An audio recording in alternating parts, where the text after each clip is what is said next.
If you're enjoying this video, smash that like button, subscribe, and hit the bell. Share it with your friends and let me know in the comments where you're watching from. Every like and subscribe helps the channel grow.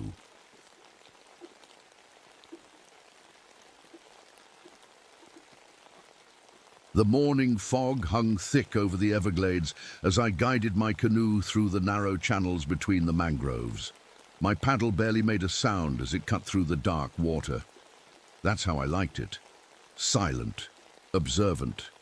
The swamp had its own language, and after 5 years as a ranger here, I was finally starting to understand it. My name is Leroy Washington, 33 years old. Former marine biologist, now one of the first black park rangers in the Everglades.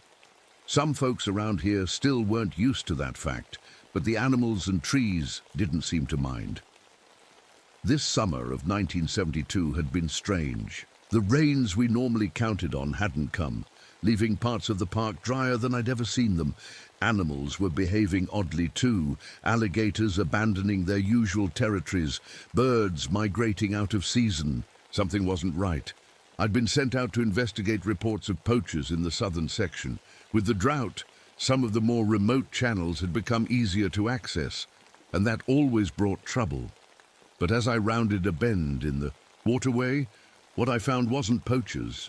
It was a fishing boat drifting sideways in the channel, its motor tilted up. No one was at the helm. "Hello?" I called out, paddling closer. "Park ranger, anyone on board?" No answer came, but as I pulled alongside, I heard something. A small whimper coming from beneath a tarp in the bow. Carefully, I tied my canoe to the boat and climbed aboard, one hand resting on my sidearm. When I lifted the tarp, I found a small girl curled up in a ball, her eyes wide with terror. Couldn't have been more than 8 years old. She flinched when I reached toward her. "It's okay," I said softly. "I'm Ranger Washington. I'm here to help." I showed her my badge. "What's your name, sweetie?" She just stared at me, trembling. "Where are your parents?" I asked, looking around the empty boat. There were signs of a struggle. A broken fishing rod, scattered tackle, a cooler overturned with sandwiches and sodas spilled across the deck. The girl finally spoke, her voice barely a whisper. The tall man from the water took them. A chill ran down my spine despite the muggy heat. "What tall man? Can you tell me what happened?" But she just repeated those same words, rocking slightly. "The tall man from the water took them." I radioed it in, and within an hour, the boat launch was swarming with park staff, local police, and emergency services. The girl, Lily Cooper, according to ID found in a wallet on the boat, was wrapped in a blanket and being examined by a paramedic. "Any sign of the parents?" asked a familiar voice behind me. I turned to see Diane Mackenzie, my partner, stepping out of her Jeep. At 28, she was 5 years younger than me, but carried herself with the confidence of someone much older. Before joining the Park Service, she'd worked in forensic science up north. "Nothing yet," I said. "Search teams are out looking. 3 adults missing. The girl's parents and an uncle, best we can figure." Diane frowned, watching as Sheriff Earl Pickman strutted around, barking orders at his deputies. "Pickman thinks it's an alligator attack." I shook my head. "Gators don't drag 3 grown adults off a boat without leaving any blood, and they sure don't close the cooler afterward." "What do you think happened then?" I hesitated, remembering the girl's words. "Not sure yet, but whatever it was, scared that child half to death." Pickman spotted us and headed over, his weathered face set in its usual scowl. He'd made it clear from my first day that he didn't think I belonged here, not in his county, and certainly not wearing a badge. "Washington," he said, not bothering with my title. "You found the boat?" I nodded. "About 2 miles south, in Crooked Channel. And you didn't see anything suspicious? No other boats? No persons of interest?" The way he emphasized that last part made his meaning clear. "Just the girl and an empty boat, Sheriff," I replied evenly. He snorted. "Well, I'll tell you what happened. Those city folks probably got liquored up fell overboard and drowned. Happens every summer." "All three of them?" Diane asked, "while the child stayed perfectly safe on the boat?" Pickman's face darkened. "You got a better theory, Miss Mackenzie?" Before either of us could answer, one of the paramedics approached. "The girl's physically fine," he reported. "No injuries we can find, but she's in shock, keeps drawing these pictures." He handed me a sheet of paper. On it, Lily had drawn stick figures of what I assumed were her family members. Standing behind them was a tall, misshapen figure, its arms impossibly long, reaching down toward the people. Its eyes were colored in bright yellow. "Get a statement from Washington and wrap this up," Pickman told his deputy. "I want missing persons alerts out by noon." He walked away, already pulling out his cigarettes. "Charming as ever," Diane muttered. I was about to respond when an old airboat pulled up to the launch. Gabriel Fontaine stepped off, his weathered face creased with concern. At 67, Fontaine was a fixture in the Everglades, a Haitian-American tour guide who knew the swamp better than anyone. "Leroy," he called, making his way over to us. "I heard the call on my radio. Another disappearance?" I nodded. "Family of 3. Only the little girl was left behind." Gabriel's eyes drifted to the child, then back to me. "Where did it happen?" "Crooked Channel." He crossed himself, a gesture I'd never seen him make before. "The water's been dropping fast there. Faster than it should, even with the drought." "What are you saying, Mr. Fontaine?" Diane asked. Gabriel looked around, then lowered his voice. "The old stories say, when the waters recede in certain places, things that were sleeping wake up." Before I could ask what he meant, the paramedics started loading Lily into an ambulance. I walked over to say goodbye to her. "You're going to be okay, Lily," I said gently. "These people will take good care of you." She grabbed my hand suddenly, her small fingers digging into my palm. "He's tall," she whispered, "and his eyes glow in the dark. Don't let him get you too." As the ambulance doors closed, I couldn't shake the feeling that this was just the beginning of something much worse than a simple disappearance. The drought, the animals fleeing, and now this. The Everglades was trying to tell us something, and I had a sinking feeling we wouldn't like the message. The next morning I went back to Crooked Channel at first light. Something about the empty boat kept bothering me. Families don't just vanish without a trace. I needed to check the area myself, away from Pickman and his deputies stomping around. The water level had dropped another inch overnight. Patches of mud were showing where there should have been water deep enough to float a boat. I beached my canoe on a small island of exposed ground and stepped out carefully. The mud sucked at my boots as I moved toward the spot where I'd found the drifting boat. That's when I saw them, footprints in the mud, but these weren't human tracks. I crouched down, measuring one with my hand. Each print was nearly twice the size of my spread fingers, with 3 distinct toes and what looked like webbing between them. They were fresh, the edges still damp. "What the hell are you?" I muttered. I followed the tracks along the mud bank. They led straight to the middle of a flat expanse of mud, then simply stopped, as if whatever made them had simply disappeared, or been lifted straight up. I took photos and made plaster casts of the best prints. Diane would want to see these. She might even know what animal could have made them, though I'd never seen anything like them in my years studying marine biology. When I got back to Ranger headquarters, Diane was poring over maps of the park, marking the spot where the boat had been found. "Look at this," I said, setting the plaster casts on her desk. She picked one up, frowning. "What animal made these?" "I was hoping you might know. 3-toed with webbing." She shook her head. "Too big for an alligator, way too big for a bird, and the wrong shape entirely for a bear." Before we could discuss it further, the radio crackled to life. 3 more tourists were missing. Their airboat had been found abandoned near Gator Tooth Creek, about 5 miles from where I'd found the Cooper family's boat. We took a Park Service airboat out there immediately. What we found made my skin crawl.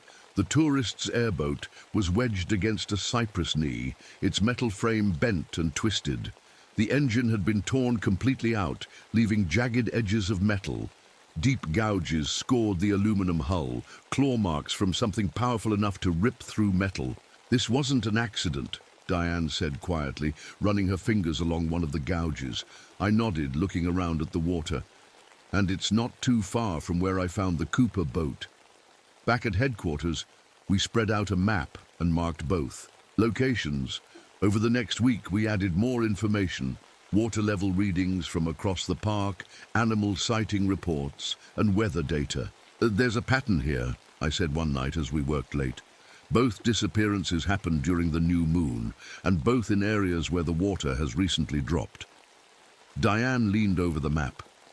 "You're right. And look at this. Reports of wildlife fleeing these same areas just days before each incident. The animals know something's coming," I murmured.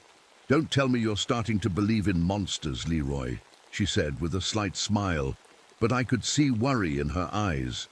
"I believe in what I can observe, and what I'm observing is that something unusual is happening in my park." 2 days later, I decided to patrol Sawgrass Prairie at night. The water there had been receding quickly, and if my theory was right, it might be the next target area. The Everglades at night is a different world. Sounds carry differently. Shadows move in ways they shouldn't. I kept my flashlight off, letting my eyes adjust to the darkness as I guided my canoe through the narrow channels. Around midnight, I heard a heavy splash about 50 yards ahead. I froze, listening. Another splash, followed by a dragging sound. Something big was moving through the water. I eased my canoe forward, staying close to the bank where the shadows were deepest. As I rounded a bend, I saw it, a massive hunched figure standing knee-deep in the water. It was pulling something heavy onto a small island near a sinkhole. My heart hammered in my chest. The figure must have been at least 7 feet tall, maybe more. In the darkness, I could make out broad shoulders and long arms. Then it turned slightly, and 2 yellowish eyes reflected the moonlight like a cat's. I reached for my camera, but in my nervousness, I knocked my paddle against the side of the canoe. The sound was tiny, but in the quiet night it might as well have been a gunshot. The figure went still. Those glowing eyes turned directly toward me. For a long, terrible moment, we stared at each other across the water. Then it melted into the darkness so quickly I almost thought I'd imagined it. When I got to the island, all I found was scattered personal items, a man's watch, a torn piece of clothing, and a leather wallet. And everywhere, coating the ground and the nearby plants, was a thick black substance that smelled worse than anything I'd encountered before, like rotting vegetation and dead fish left in the sun for days. I gagged, covering my nose with my handkerchief as I collected samples of the substance. Whatever I'd seen, it was real, and it was hunting in my park. The next day, I went to see Gabriel Fontaine. If anyone would know about strange creatures in the Everglades, it would be him. Found him fixing his airboat outside his small cabin on the edge of the park. When I showed him my plaster casts and described what I'd seen, the color drained from his face. "You saw Le Roi des Marais," he said, his voice barely above a whisper. "The what?" "The King of the Swamp," Gabriel translated. "An old, old story. The runaway slaves who hid in these swamps spoke of it. So did the native tribes before them. What exactly is it supposed to be?" I asked, trying to keep the skepticism from my voice. Gabriel sat down heavily on an overturned crate.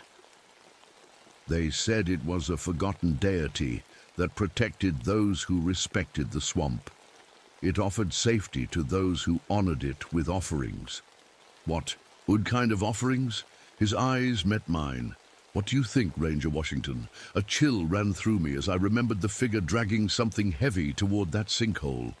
"The stories say it only emerges in times of great change," Gabriel continued.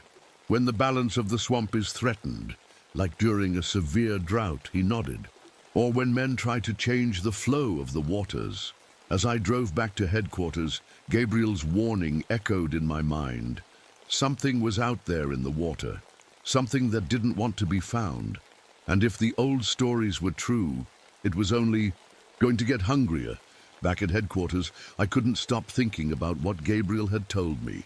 Le Roi des Marais, the king of the swamp. I'd always been a man of science, believing what I could see and touch, but what I'd glimpsed in the darkness went beyond anything I could easily explain. I spread out my evidence on my desk. The plaster, casts of the huge footprints, photos of the damaged airboat, the black substance I'd collected, now sealed in a jar, and my notes about the water levels. Putting it all together, a picture was starting to form, one that both fascinated and terrified me. "You've been avoiding me," Diane said, appearing in my doorway. "Find something you don't want to share?" I hesitated, then waved her in. Close, the door. I told her everything, what I'd seen in the swamp, my conversation with Gabriel, and the connections I was piecing together. I expected her to laugh, to tell me I was letting my imagination run wild. Instead, she studied my evidence carefully. "So what exactly are we looking for?" she finally asked. "I don't know for sure, but based on the tracks and what I saw," I took a deep breath. "It's big, maybe 10 feet tall when standing straight. Amphibious, with webbed feet. It can move through water almost silently. And the black substance. I think it's some kind of secretion from its skin, like a giant bipedal frog." There was no mockery in her voice, just professional curiosity. More like, "Have you heard of the skunk ape?" "Florida's version of Bigfoot," she nodded, "but aquatic. Locals have reported sightings for decades. What if there's some truth to it? What if it's not just one creature, but a species that's adapted to live in the deepest parts of the Everglades?" Diane picked up the jar with the black substance. "We should get this analyzed. If it's biological, it might tell us more about what we're dealing with." Before I could respond, the radio on my desk crackled to life. Sheriff Pickman and 2 of his deputies had gone missing while on patrol. Their truck had been found abandoned near an old poaching trail, but there was no sign of the men. "They were setting up alligator traps," the dispatcher said. "Illegal ones, off the books." My eyes met Diane's. "We'll check it out," I replied. The scene at the deputy's truck was disturbing. The doors were open, the keys still in the ignition. Their gear was scattered around as if they'd been in the middle of unloading when something interrupted them. I found Pickman's badge stuck in the bark of a cypress tree, 15 feet off the ground. "Leroy," Diane called, her voice tight. "Look at this." She was standing by the edge of the water, pointing to more of those 3-toed tracks. But there was something else. Drag marks leading into the water and splashes of the same black substance I'd found before. "It took them," I said quietly. "All 3 of them." We followed the tracks along the bank until they disappeared into a deeper channel. While we were examining the area, a strange smell hit me, musky and strong, like rotten eggs mixed with something sweet and sickly. "Do you smell that?" I asked. Diane nodded, covering her nose. "What is it?" "I think it's from the same creature. Gabriel mentioned something." I tried to remember his exact words. He said the old stories claimed the creature could make people follow it willingly into the water.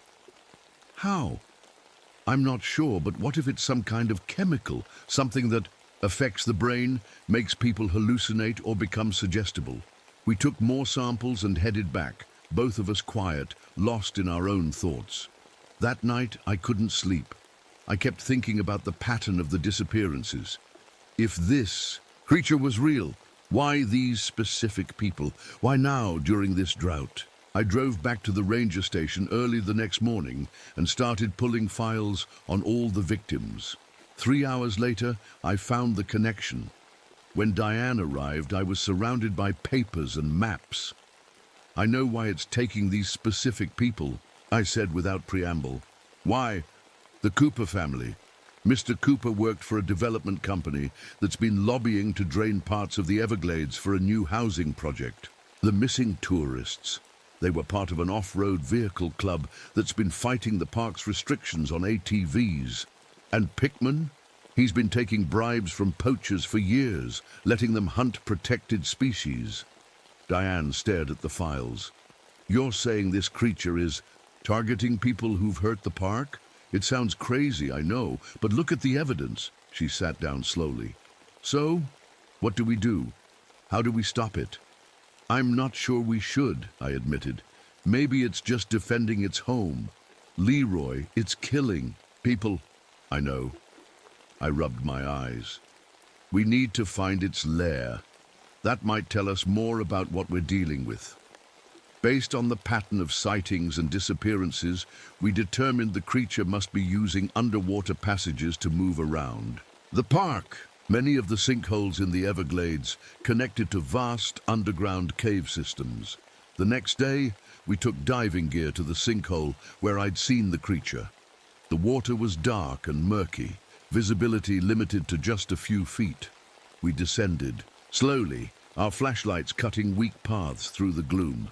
About 30 feet down, we found an opening in the limestone, an underwater tunnel large enough for a person to swim through, or something much bigger. We followed it, the narrow passage occasionally opening into wider chambers. The tunnel seemed to go on forever, twisting through the rock. Just as my air gauge was warning me we needed to turn back, the tunnel opened into a massive cavern with a pocket of air at the top. We surfaced in darkness, the beams of our flashlights revealing a horrifying sight. The cavern was filled with human remains. Not just recent ones, there were bones, clothing, and personal items that looked decades old. Some appeared to date, back to the Civil War based on the deteriorated uniforms and equipment visible. My God, Diane whispered, her voice echoing in the chamber. It's been here a long time, I said, using this place to store its victims. As we explored the cavern, we found something else. Fresh claw marks on the walls, and nests made of vegetation, bones, and mud. The strong, musky smell was overwhelming here. Look at this, Diane called, shining her light on a section of wall. What I saw sent a shiver down my spine. Crude drawings covered the rock face, images of a tall, humanoid figure with long arms and webbed hands. Some showed it dragging people into the water, others depicted people kneeling before it, offering what looked like sacrifices. It's intelligent, I said, maybe even worshipped at some point. A splash from deeper in the cavern made us both freeze. Something was moving in the water, heading our way. We need to go, I whispered. Now.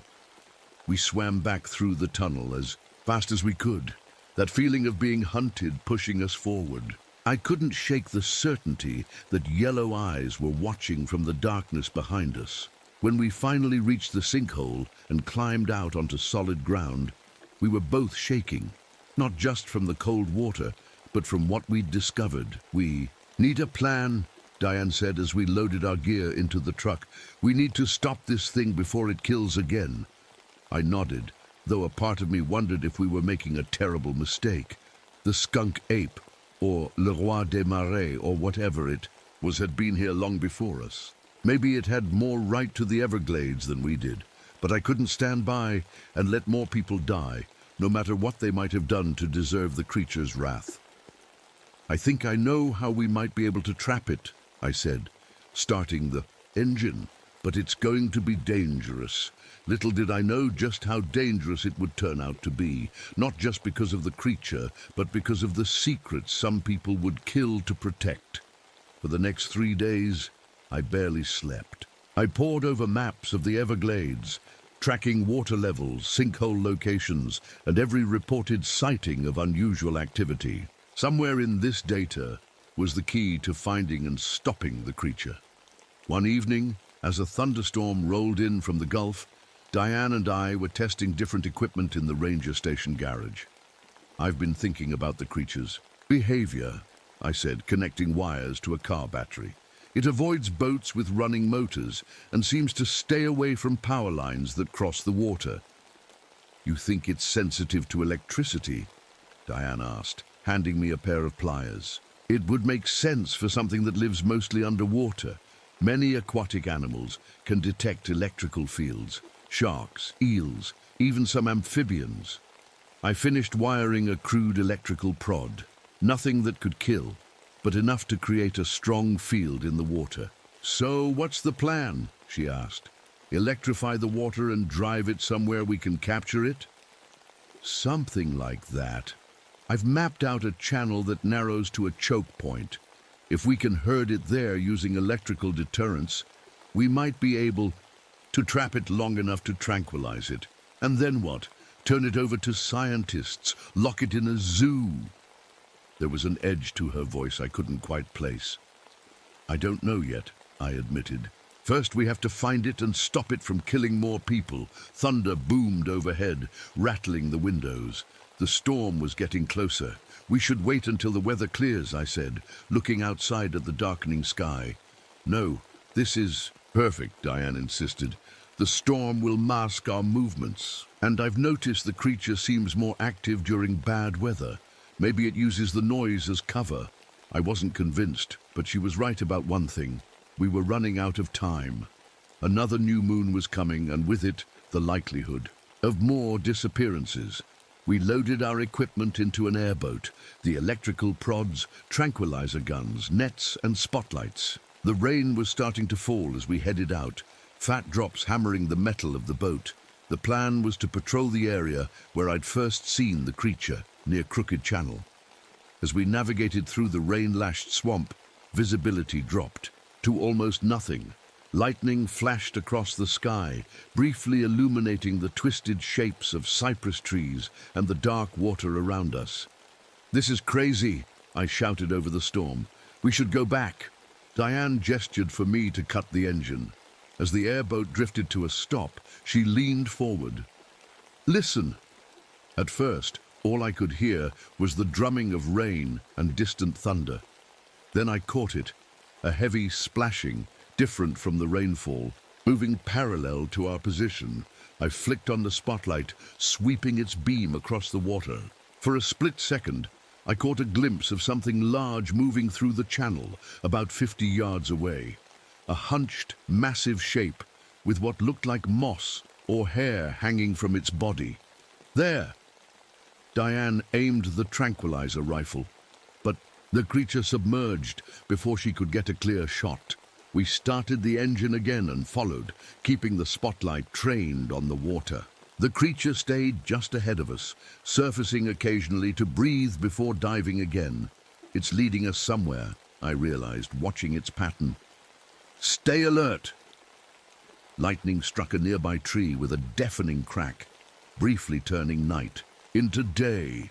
In that instant, I saw our surroundings clearly and realized we'd been herded into a narrow, dead-end channel.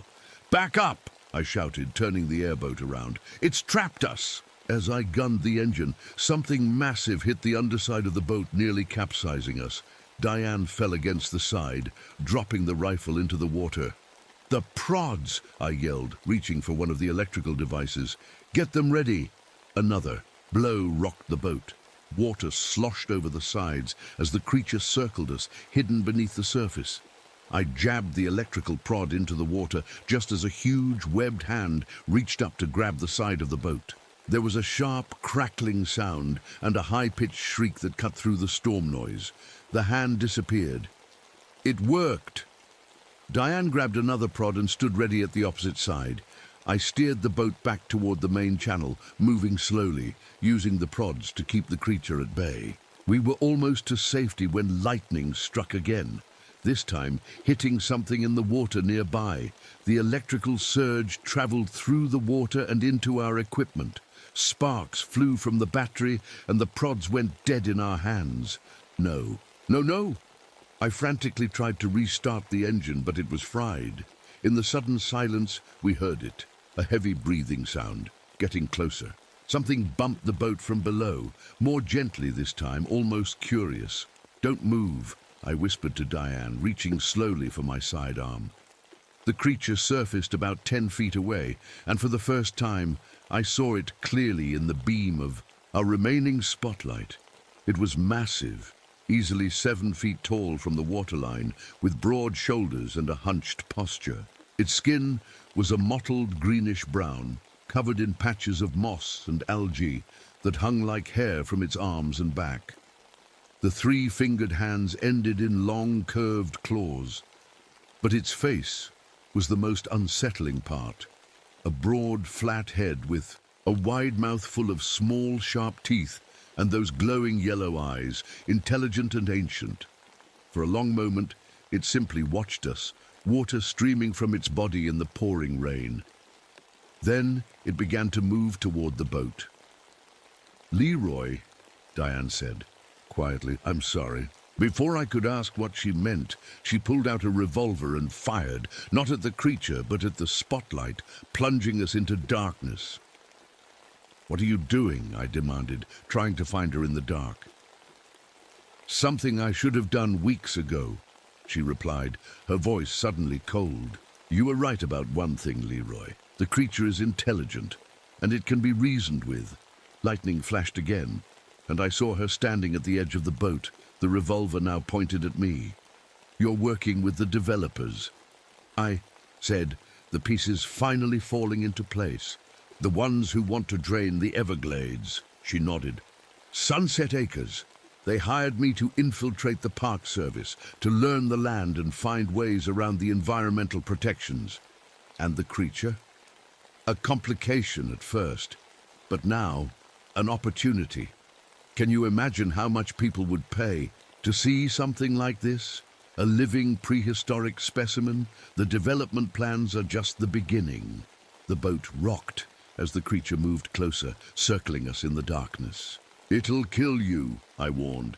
"It knows what you're planning to do to its home. Not if I give it what it wants." She gestured toward me with the gun. "A sacrifice, just like the old stories." I lunged for her, but she was ready. The gun went off, the bullet grazing my shoulder. I fell back, clutching the wound as pain seared through me. "Nothing personal, Leroy," she said. "You're a good ranger, just on the wrong side of progress." As she aimed for a killing shot, the boat suddenly tilted violently. A massive webbed hand clamped onto the side, inches from where Diane stood. She screamed, firing wildly into the darkness. The creature rose from the water beside her, its yellow eyes glowing in the night. In one swift motion, it wrapped its long arms around her and pulled her overboard. Her scream cut off abruptly as they disappeared beneath the surface. Bubbles rose for a few seconds, then nothing.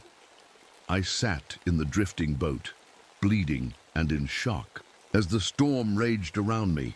In the distance, I heard Gabriel's airboat before I saw it, its spotlight sweeping the water. "Leroy," he called. "Where are you? Here!" I waved my good arm, wincing at the pain. "Over here!" As he pulled alongside and helped me into his boat, I looked back at the dark water. There was no sign of Diane or the creature, just rain falling. On the empty surface, I heard gunshots, Gabriel said, binding my wounded shoulder with a cloth. "What happened?" I shook my head, not sure where to begin. "Diane. She was working for the developers. She tried to kill me. And the creature. It took her," I said simply. "Dragged her underwater." Gabriel nodded gravely. "Le Roi des Marais judges those who would harm the swamp. It has always been this way." As we headed back to dry land, I couldn't help but wonder if the creature had saved me intentionally, or if I had simply not been its target. Either way, I now understood that this wasn't just about stopping a monster, it was about understanding its purpose. 3 days after Diane's disappearance, I was back at headquarters, my shoulder bandaged and my mind racing with questions. The official story was that Ranger Mackenzie had been lost in a boating accident during the storm. Sheriff Pickman and his deputies were still listed as missing. No one mentioned a creature. I sat at my desk, staring at the map of the Everglades. Something about the water levels had been bothering me. Even with the drought, certain areas were dropping faster than others, forming a pattern I couldn't quite make sense of. A knock at my door pulled me from my thoughts. A nurse from the county hospital stood there with a familiar little girl at her side. Lily Cooper, I said, surprised. She insisted on seeing you, the nurse explained. She's been having nightmares, drawing the same pictures over and over. The doctor thought talking to you might help since you found her. Lily stepped forward, clutching a folder of drawings. Her eyes seemed older somehow, carrying a weight no child should bear. I'll leave you two for a bit, the nurse said, stepping outside. How are you doing, Lily? I asked gently. He shows me things, she whispered, her voice small but steady. When I sleep, he shows me the water under the ground. A chill ran through me. Who shows you things, Lily? The tall man from the water. He's old, Ranger Washington. Older than the trees, and he's scared. What's he scared of? She opened her folder and spread out several drawings on my desk. They showed crude but detailed maps of the Everglades, with blue lines running beneath the surface, connecting different areas. The water is sick, she said, pointing to red spots she'd drawn over certain areas. Bad people are making it sick. They want to make it go away. I looked closer at her drawings, suddenly realizing what I was seeing. Lily, these are underground. Springs, aren't they? Natural aquifers that feed the Everglades, she nodded. The tall man protects them. That's his job. Has been since forever. I compared her drawings to my maps. The areas with rapidly dropping water levels perfectly matched the locations she had, marked with red. Places where the underground water sources were apparently being damaged or diverted. Do you know what's happening to these springs? I asked. The bad people are putting things in the ground, big pipes that steal the water. She looked up at me with serious eyes. The tall man is angry about it, but he showed me that you're different. You'll help. After Lily left, I did some digging. Sure enough, Sunset Acres, the development company Diane had mentioned, had secretly begun installing drainage systems in several locations, disguising them as scientific research equipment. They were literally stealing water from beneath the Everglades, testing their drainage technology before beginning their main project. The creature, the thing I'd been hunting as a monster, was trying to protect the hidden springs that kept the Everglades alive during droughts. I knew what I had to do, but I needed help. I called Gabriel. We need to go back out there, I told him. Tonight, I think I understand now. As darkness fell, we took Gabriel's airboat to the largest of the sinkholes Lily had marked. The night was clear, the new moon providing almost no light. Perfect for what we needed to do. Are you sure about this? Gabriel asked as we cut the engine and drifted toward the center of the pool. No, I admitted, but it's the only way to stop this from happening again. I had brought no weapons, no traps, no electrical prods. Just a lantern and some maps showing the locations of the illegal drainage equipment. It can sense our intentions, Gabriel reminded me. If you try to trick it, I'm not tricking anyone, I cut in. I'm here to make a deal. We sat in silence. For nearly an hour, the only sounds the occasional splash of fish and the distant call of night birds. Then we heard it, a subtle change in the water's movement, a presence beneath the surface. It's here, Gabriel whispered. The creature rose slowly from the water about 20 feet from our boat, just its eyes and the top of its head visible. Those yellow eyes watched us warily, glowing faintly in the darkness. I know what you are, I called out, my voice steady despite my racing heart. And I know what you're protecting. I held up the lantern, illuminating the maps I'd brought. The springs beneath the swamp, the lifeblood of the Everglades. The creature moved closer, more of its massive form becoming visible. In the lantern, light. I could see patterns on its skin, markings that looked almost deliberate, like ancient symbols etched into its hide. People are trying to drain the water, I continued. They want to build houses here, pave over the swamp. But I can help stop them if you'll stop killing. The creature tilted its head, regarding me with eyes that reflected a disturbing intelligence. Suddenly, Lily's small voice spoke from behind me. He wants to know why he should trust you. I spun around. Lily was sitting in the back of the airboat, her legs dangling over the side. "Lily!" Gabriel gasped. "How did you get here?" "I followed you," she said simply, as if it were the most natural thing in the world. "He told me to come." I looked from her to the creature, understanding dawning. "You can talk to it?" She nodded. "Not with words, with pictures in my head." I turned back to the creature. "I'm not like the others. I want to protect the Everglades, just like you do. There are laws, human laws, that can help us do that, but you have to stop killing people." Through Lily, the creature and I made a pact. I would use my position as a ranger to expose Sunset Acres' illegal activities and protect the hidden springs. In return, Le Roi des Marais would retreat deeper into the park, away from humans. The next morning, I led a team of federal environmental agents to the drainage sites. The evidence was clear. Sunset Acres had violated numerous environmental laws. Their project was shut down, their permits revoked. When they asked how I'd discovered the hidden equipment, I simply said I'd noticed unusual water patterns during my patrols. No one questioned it too deeply. They were just happy to have caught the company red-handed. Over the next few years, I rose through the ranks, eventually becoming head ranger of Everglades National Park. I dedicated my career to protecting the fragile ecosystem, always keeping my promise to the ancient guardian that lived in its depths. Lily Cooper was adopted by a local family who lived on the edge of the park. I checked on her regularly, watching as she grew into a confident young woman with an uncanny connection to the swamp. Sometimes she'd tell me things, where poachers were hiding, which areas needed protection, always with that knowing look in her eyes. The disappearances stopped. Occasionally, tourists would report seeing something large moving through the water at dusk, or hearing strange calls in the night, but no one was ever harmed. The creature had kept its side of the bargain. 10 years passed. I was 43 now, with grey starting to appear in my hair. Another severe drought hit the Everglades in the summer of 1982. Water levels dropped to record lows, exposing areas that hadn't been dry in decades. One evening, I was patrolling a remote section of the park when I noticed something odd. The water in a particular channel wasn't dropping like it should have been.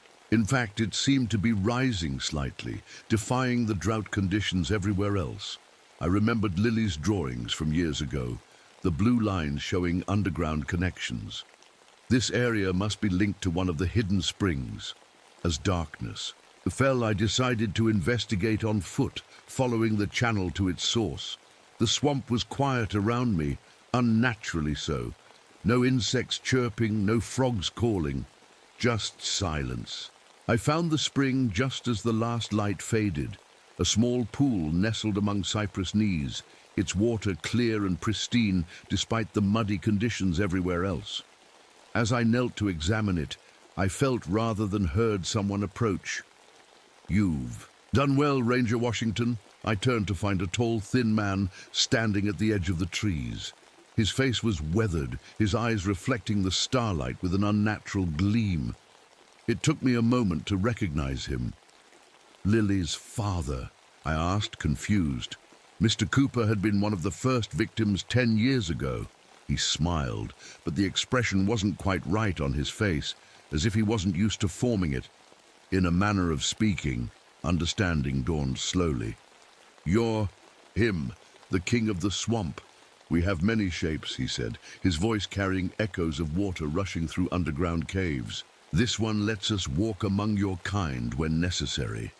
"Why show yourself now?" I asked, fighting the urge to back away. "Because the waters are threatened again. Not by builders this time, but by something larger. The rains fail. The climate shifts." He gestured to the spring. "This is one of the last pure sources. What do you want me to do?" "Join us," he said simply. "Become a guardian, as we are. The swamp needs protectors who understand both worlds." I thought about my life, about the years I'd spent protecting this wilderness. What would really change? I was already dedicated to the Everglades. What would that mean exactly? I asked cautiously. A longer life, different eyes to see with, the knowledge of water and root and stone. He extended a hand that seemed too long, the fingers slightly webbed in the starlight. But the same purpose you have always served. I hesitated, then took his hand. His skin felt cool and smooth, not quite human.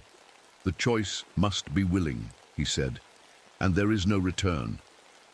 I thought about the rangers who would come after me, the developers who would never stop trying to drain and build. The Everglades would always need defenders. I'm willing, I said. 3 days later, my empty jeep was found parked near a trail. Search parties combed the area for weeks. They found my badge beside a pool of water next to what appeared to be massive, three-toed footprints in the mud.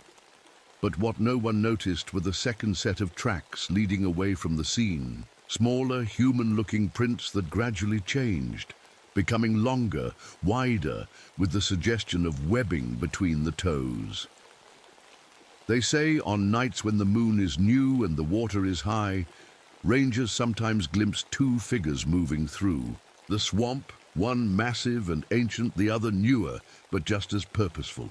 They patrol the hidden springs, guardians of the Everglades' deepest secrets, and if you find yourself alone in the swamp, far from the tourist trails, remember to treat the water with respect, because the king of the swamp is watching, and now he's not watching alone.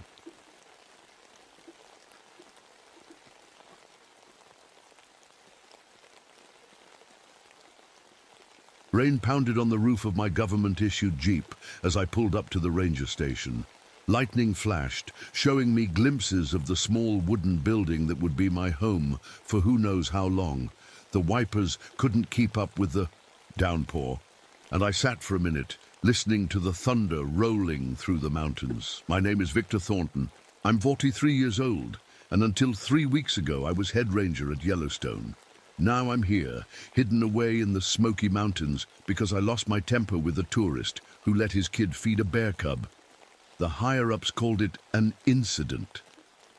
Call it doing my job. I grabbed my duffel bag and made a run for the porch, getting soaked in the process. The key stuck in the lock, and when I finally got the door open, musty air hit my face. It smelled like nobody had been here for weeks. I found the light switch and looked around. A desk covered in papers, a radio, a small kitchen with a coffee. A pot still half full of something that now looked like tar. A bedroom in the back with an unmade bed. "Hello, Ranger Dawson," I called out, knowing I wouldn't get an answer. The transfer papers said the previous ranger had vacated his post unexpectedly. Great. I dropped my bag and started looking through the papers on the desk. Most were routine reports about trail conditions and campsite permits. But in the desk drawer, I found a personal journal. The last entry caught my eye. 3 nights now. The voices between the trees. They know my name, that was it. No explanation. Just that one line written in shaky handwriting, dated 3 weeks ago. I was still reading when a knock at the door made me jump. Standing there, completely soaked, was a young man in a ranger uniform that looked 2 sizes too big. "Ranger Thornton, I'm Matthew Hayes. I heard you were arriving tonight." His face lit up with a smile so bright it was almost blinding. "It's an honor to meet you, sir. I've read about your work at Yellowstone. Great. A fan. Come in, Hayes. You're dripping all over my porch." He stepped inside, shaking like a wet puppy. "Sorry I wasn't here when you arrived. I was checking on the Campbell Creek Trail after the storm started." "Any problems?" I asked, falling into work mode automatically. "No, sir, all clear. But," he hesitated, "there's something you should know. We've had 3 hikers go missing in the past month. That got my attention." "Bears?" "That's the official story. But no bodies, no blood, no torn backpacks. They just vanished." Before I could ask more questions, another knock came at the door. This time it was a woman in her late 30s, wearing a rain jacket over practical clothes. Her dark hair was pulled back in a tight bun, and she had the look of someone who didn't waste time on nonsense. "Dr. Porter," Hayes said, This is Ranger Thornton, the new head ranger. She gave me a quick once-over. Victor Thornton. I heard about what happened at Yellowstone. Word travels fast, I said. Small community. She took off her jacket. I'm Amelia Porter, regional wildlife biologist. I've been studying a series of unusual deer deaths in the area. Unusual how? I asked. The bodies are completely drained of blood, but there are no predator marks. No wounds at all, in fact. She looked me straight in the eye. Something's not. Right in these woods, Ranger Thornton. That night after Hayes and Porter left, I sat at the desk looking through Dawson's journal. Most entries were normal, weather reports, wildlife sightings. But about 6 weeks ago, they changed. He wrote about cold spots on the trails, about feeling watched, about dreams where he was lost in the woods, following voices that sounded like his dead wife. I closed the journal and looked out the window at the dark trees. The rain had stopped, but the forest was still dripping. In the distance, something howled. Not quite a wolf, not quite anything I'd ever heard before. I'd been in these mountains less than a day, and already I could feel it. Something wasn't right here. And whether I wanted it or not, it was now my problem. I woke up early the next morning to someone banging on the door. When I opened it, I found an old man with a white beard and overalls. He smelled like moonshine and hadn't bathed in a while. You the new ranger? He asked, looking me up and down. That's right. Victor Thornton. He spat on the ground. Jenkins. Folks call me Old Man Jenkins. He leaned in closer. You best be careful up here, Ranger. They're active again. They, the skin stealers. They take your face, wear it like a mask. He tapped his temple. Have been happening every 50 years like clockwork. Nobody believes old Jenkins, but I seen him out there in the deep woods where the sun don't touch the ground. I sighed. Every park had its local character with wild stories. Thanks for the warning, Mr. Jenkins. Don't thank me. Just stay out of the north woods when the moon is full. He turned to leave, then stopped. And if you hear voices that sound like people you know, run the other way. As he shuffled off, Hayes pulled up in his Jeep. I see you met Jenkins, he said with a smile. Don't mind him, he's been telling those stories for years. What's his deal? I asked as we got in the Jeep for my first patrol. Lives alone in a cabin about 3 miles from here, makes moonshine, mostly keeps to himself. Hayes started the engine. Some say he used to be a ranger here back in the 40s, but no one knows for sure. As we drove down the muddy road, I couldn't shake the feeling that Jenkins's warning wasn't just the ramblings of a drunk old man. Between his skin stealers and Dawson's voices between the trees, something had these people spooked. And deep down, where the memories of Korea still lived, I knew what it felt like when danger was real. The next morning, Hayes and I headed out to check the area where the last hiker had disappeared. The trail wound through thick trees, with the morning fog still hanging low. The air felt heavy and wet in my lungs. What was the hiker's name? I asked as we walked. Melissa Chen, 26 years old, experienced hiker from Knoxville, Hayes said. She was supposed to meet friends at the Laurel Falls campsite but never showed up. We reached a fork in the trail, and I noticed something odd. The ground was soft from yesterday's rain, perfect for tracking, but there were prints I'd never seen before. They looked almost like deer tracks, but wrong somehow. The shape was off, and they seemed to have thumbs. I knelt down for a closer look. Hayes, ever seen tracks like these? He shook his head, eyes wide. Never. What kind of animal makes prints like that? I don't know. I stood up slowly, scanning the trees. That's when I noticed the carvings. Faint symbols cut into the bark of several trees, forming a kind of circle around the trail fork. They weren't fresh cuts. The edges had darkened with age. Those weren't here yesterday, Hayes whispered. You sure? Positive. I patrolled this exact spot. Those trees were normal. A chill ran up my spine that had nothing to do with the morning air. I took a few photos with my camera, trying to stay calm. Let's keep moving. As we walked deeper into the woods, the trees grew thicker, blocking out more of the sky. Birds fell silent as we passed. Even the usual sounds of squirrels and other small animals were missing. The forest felt dead. "Sir," Hayes said suddenly, pointing ahead. "Look at that." About 20 feet off the trail, half hidden under some ferns, was a bright red backpack. We approached carefully, and I used a stick to pull back the covering plants. "That's Chen's pack," Hayes said. Her friends described it. I carefully opened the main compartment. Inside was typical hiking gear: water bottle, protein bars, first aid kit, and a small leather-bound journal. I flipped it open to the last entries. Day 3 on the trail. Something followed me all day. Never saw it, but I could hear it moving through the trees when I stopped. Day 4.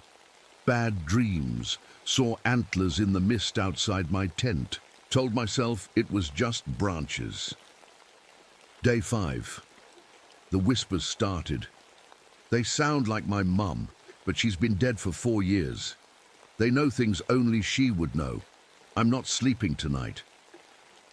The final entry was just one line.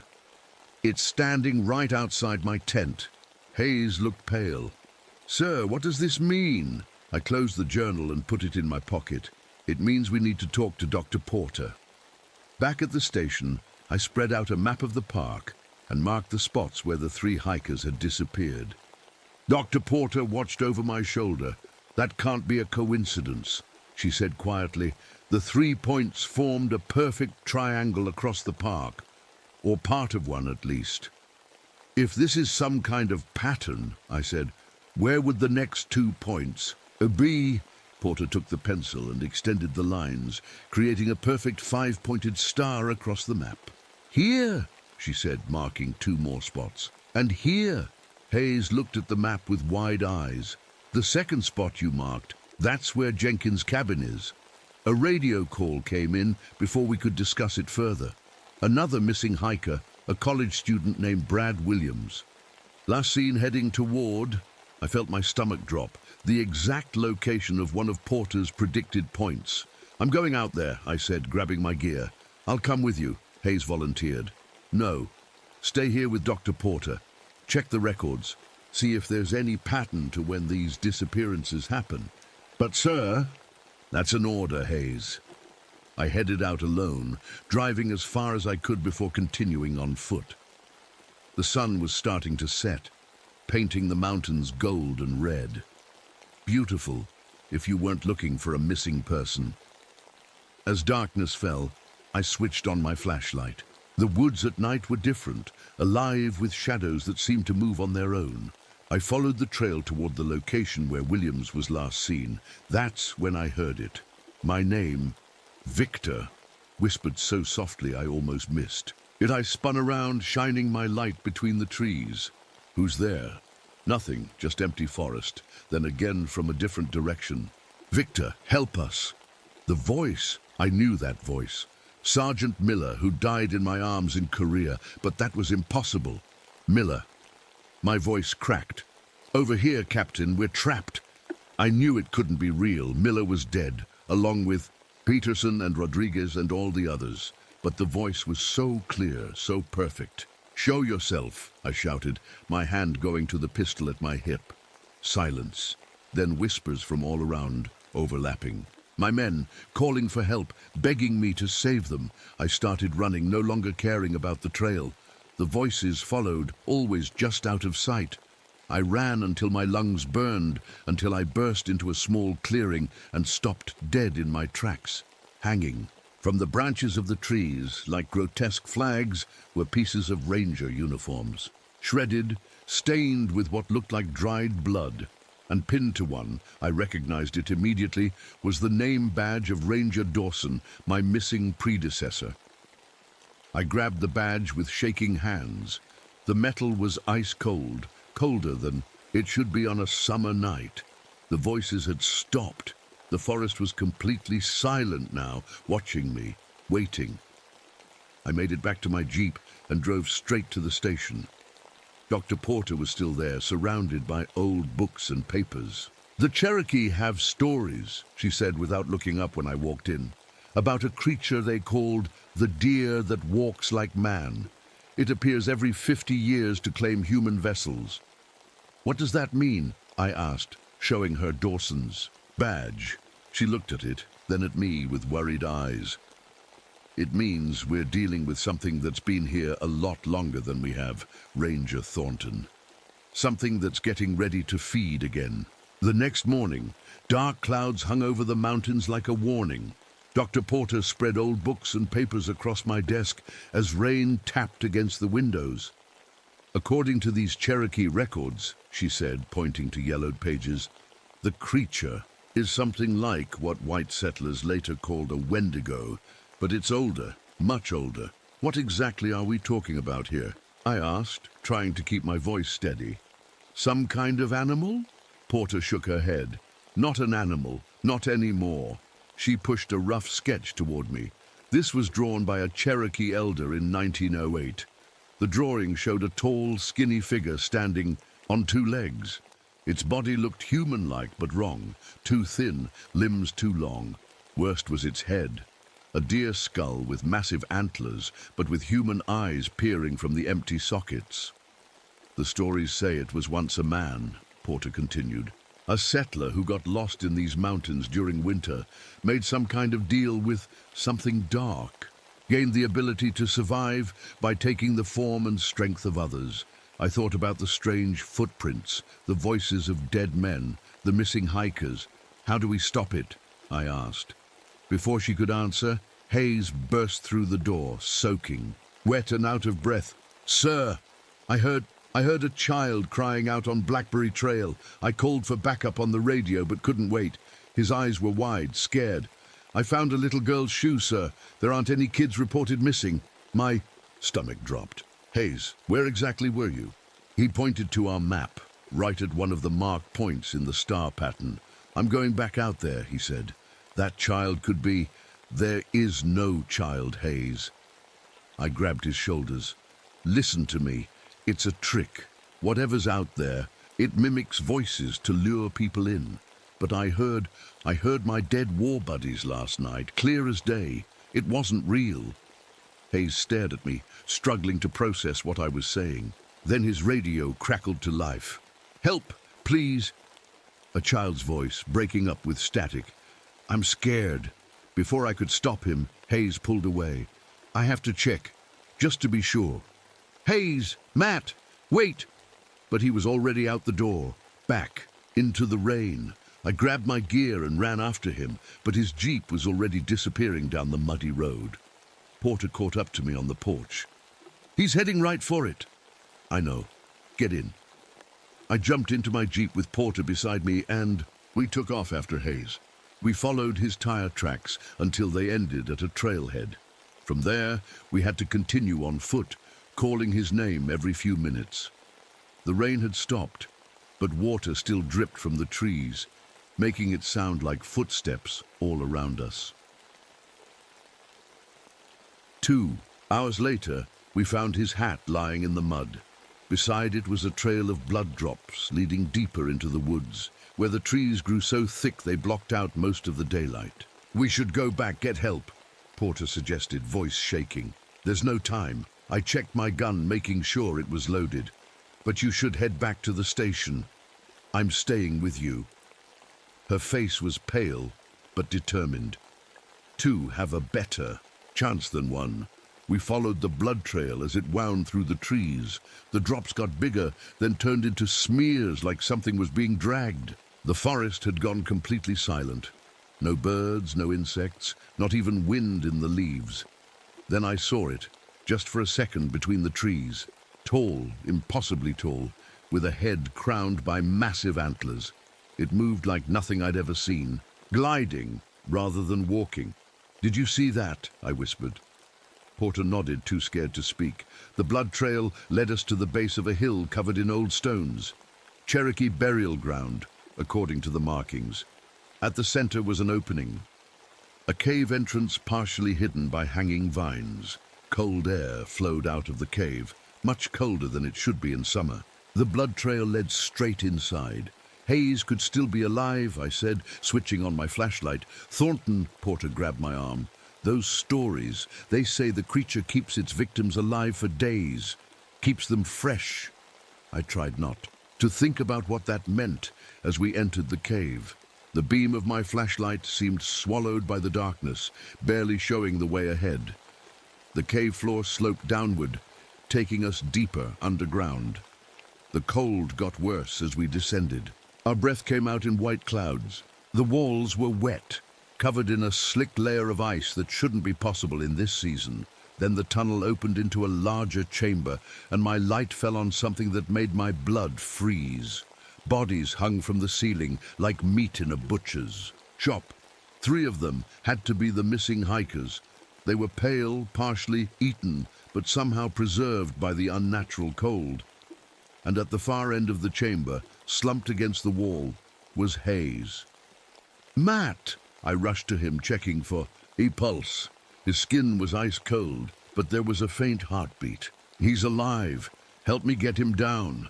As Porter hurried over, Hayes's eyes fluttered open. They were glazed, unfocused. "It touched me," he whispered. "I can see everything now." "Save your strength," I said, working to untie the ropes holding him. "We're getting you out of here. No, listen." His voice was urgent despite his weakness. "When it touches you, you see what it sees. It's been here so long, hundreds of years." Porter helped me get Hayes to his feet. He could barely stand. "There's more," Hayes continued, his voice getting weaker. "It's not just killing for food, it's choosing, looking for a new vessel." "What do you mean?" Porter asked. "The old body is wearing out. It needs someone strong, someone who can hear the voices and not go mad." Hayes looked directly at me. "Someone like you, Captain." A chill ran down my spine that had nothing to do with the cave's cold. How did Hayes know they called me Captain in Korea? I'd never told him before I could ask. A terrible sound echoed through the cave, somewhere between a deer's call and a human scream. And it was getting closer. "We need to move. Now." I pulled Hayes's arm over my shoulder, and Porter took his other side. We started back toward the tunnel entrance. We'd barely made it halfway when the temperature dropped even further. Ice crystals formed on our clothes, in our hair. Our flashlight beams caught movement at the tunnel entrance, a shadow that seemed to unfold itself, rising to an impossible height. Into the chamber stepped the creature from the Cherokee drawing. The Wendigo. Its body was human-like, but wrong in every way. Skin pulled too tight over elongated bones, ribcage visible, fingers ending in black claws, and its head, a deer skull with massive antlers, but the eye sockets weren't empty. They held glowing yellow eyes that fixed directly on me. It knew my name, it knew everything about me, and it was here to claim what it had chosen. "Run!" I shouted, pushing Porter and Hayes toward a narrow side tunnel. The creature moved with impossible speed, closing the distance in a heartbeat. Its clawed hand swiped at me, missing by inches as I dove after the others. The side tunnel was tight, forcing us to move in single file. Hayes stumbled, barely conscious. "Keep going," I said, taking up the rear. "Don't look back." Behind us, the Wendigo made a sound like branches breaking. It was too tall for the tunnel, forced to crawl on all fours. But it was coming. I could hear its claws scraping on stone. The tunnel suddenly opened into another chamber, smaller than the first, but with a crack in the ceiling that let in a thin beam of daylight. Water dripped from above, forming a small pool in the center. "There's no way out," Porter said, her voice shaking. I looked around desperately. She was right. The chamber was a dead end. "Help me with Hayes," I said, propping him against the wall. His breathing was shallow, skin colder than before. "Thornton," he whispered, grabbing my sleeve. "The old Cherokee man at the trading post. He knows how to fight it." I knew the place, a small tourist shop just outside the park that sold handmade Cherokee crafts. I'd passed it on my way in. The scraping sounds in the tunnel grew louder. We had minutes maybe seconds. "Porter, your lighter," I said, remembering. The silver Zippo I'd seen her use. She handed it over, and I flicked it on, holding the small flame toward the tunnel entrance. It wasn't much, but I remembered something from Porter's research. The creature feared fire. When I say go, you both head for that crack. I pointed to where the daylight came through. "It's tight, but you can make it." "What about you?" Porter asked. "I'll be right behind you." The lie tasted bitter in my mouth, but it was our only chance. Someone had to hold it off. The scraping stopped. Yellow eyes appeared in the darkness of the tunnel, watching us, waiting. "It's playing with us," Porter whispered. I raised the lighter higher. "Go now!" Porter pulled Hayes toward the crack, boosting him up to where light poured in. The creature remained still, watching me, only me. Then it spoke, using Hayes's voice. "It won't work, Captain. You can't save them all, just like Korea." My hand trembled. How did it know? How could it possibly know what happened there? "You're not real," I said through gritted teeth. "You're just a bad dream." It laughed then, a sound like dry leaves scraping together, and it stepped into the chamber, rising to its full height, antlers nearly touching the ceiling. "I am the oldest dream," it said, now using Dr. Porter's voice perfectly. "I was here before your kind built cities. I will be here when they fall." I backed up, keeping the flame between us. Porter had managed to push Hayes through the crack and was halfway up herself. The creature took another step forward. The lighter's flame suddenly grew, flaring up like a torch. The Wendigo hissed, backing away slightly. That's when I noticed something. The water on the ground reflected the flame, and the reflection seemed to hurt it too. Light. The creature hated light. "Hurry!" I called to Porter, who was struggling to pull herself up through the narrow opening. The Wendigo lunged suddenly, knocking the lighter from my hand. It skittered across the floor, flame extinguished. In the dim light from above, the creature looked even more terrible. A nightmare made real. It grabbed my throat with ice-cold hands, lifting me off the ground. I couldn't breathe, couldn't move.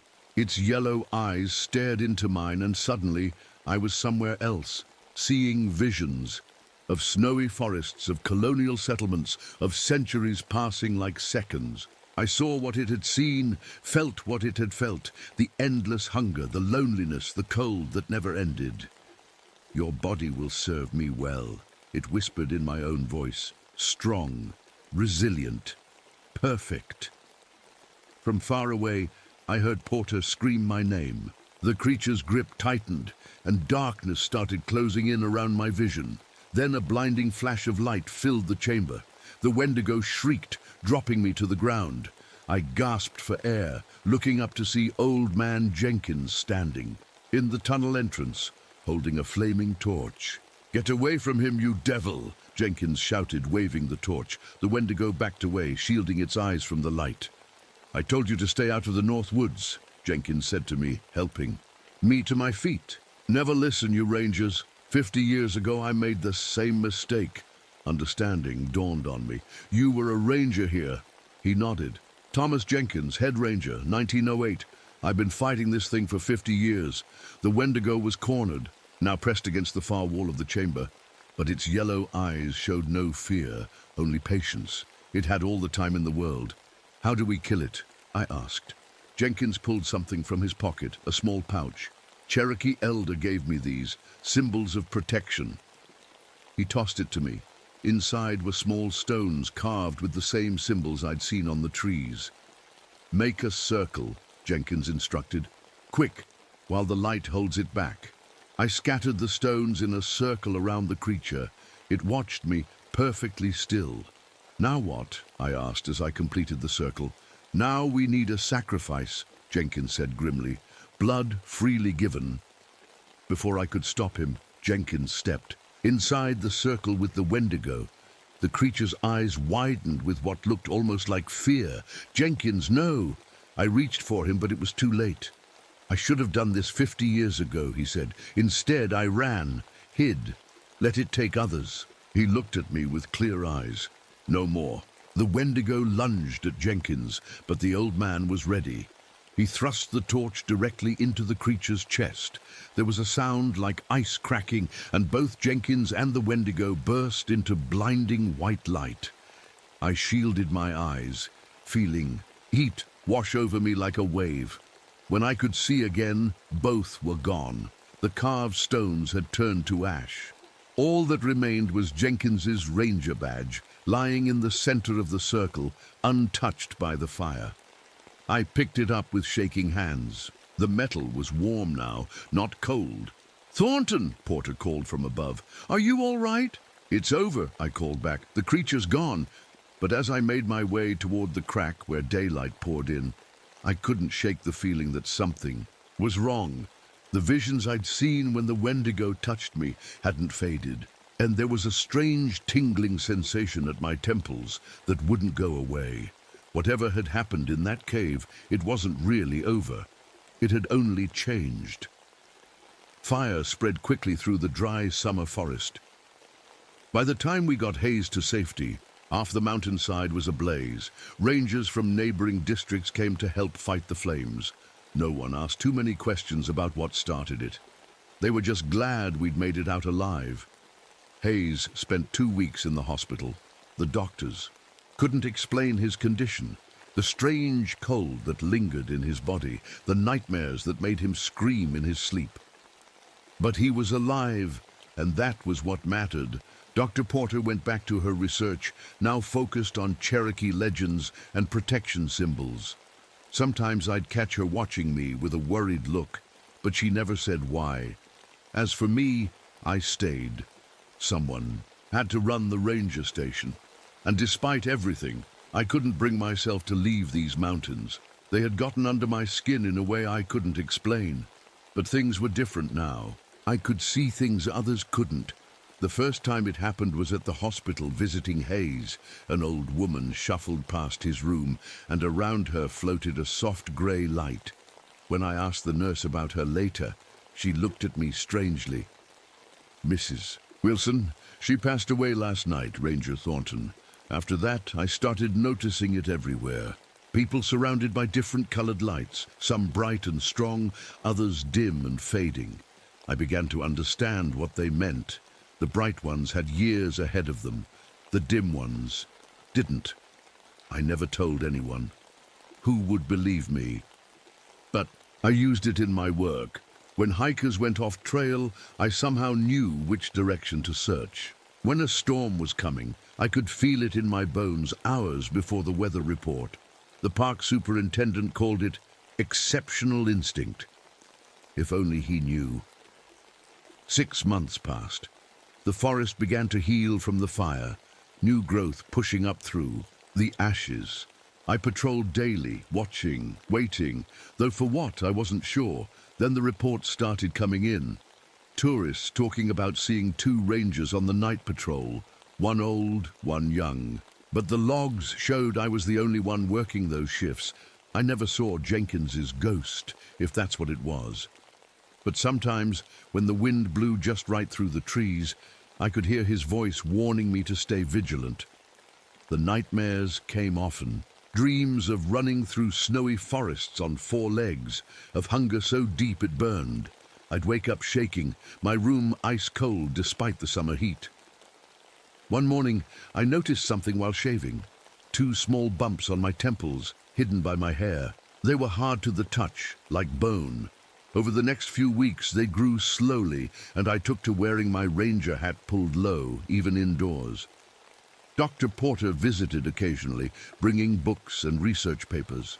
We never talked about what happened in the cave, but she left protective symbols, carved stones, bundles of herbs around the station. I pretended not to notice. The Cherokee believe the Wendigo's spirit can transfer to a new host, she said, one evening trying to sound casual. If its physical form is destroyed, I kept my eyes on the report I was writing. That's so? They say you can tell by the cold that follows them, by their ability to see death before it comes. Her eyes were fixed on me. By the antlers that eventually grow. I finally looked up at her.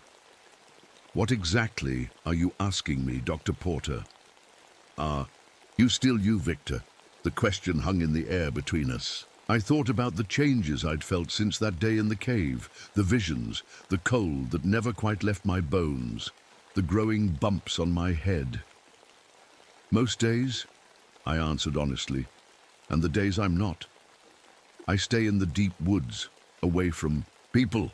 She nodded slowly, then placed something on my desk, a small leather pouch. "Cherokee protection charms. Wear them. They help keep it dormant." I took the pouch, feeling its warmth against my cold fingers. Will it ever go away? I don't know. Her eyes were sad. "But Jenkins fought it for 50 years. Maybe you can too." After she left, I walked to the bathroom and stared at my reflection. In the mirror, in the dim light, my eyes seemed to have a yellowish tint. I pushed back my hair to reveal what I'd been hiding. The small antler nubs growing from my temples, now impossible to deny. The Wendigo wasn't gone. Part of it lived in me now. I could feel its hunger, its ancient knowledge, its cold patience. But I could also feel Jenkins's strength, his 50 years of resistance. This was my burden now, my battle. These mountains needed a protector who understood the danger lurking in the deep woods. Someone who could hear the whispers between the trees and know what they meant. I put my hat back on and stepped outside into the night. In the distance, something howled. Not quite a wolf, not quite anything. Natural. It was calling to the part of me that wasn't human anymore. But tonight, at least, I wouldn't answer.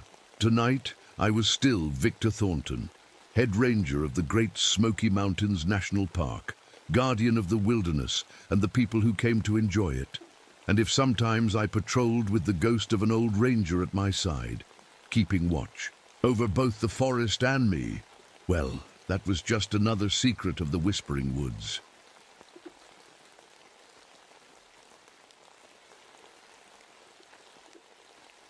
My name is Margaret O'Donnell, but everyone calls me Meg. I used to shoot rifles in the Olympics before I became a park ranger. Now I work in the boundary waters of Minnesota, a place with thousands of lakes and tall pine trees that stretch as far as you can see. I came here after my divorce. I needed a fresh start after what happened at Yosemite, the breakdown, the panic attacks, the feeling that I couldn't trust my own mind anymore. My new boss, Ranger Paul Nakamura, doesn't know the whole story.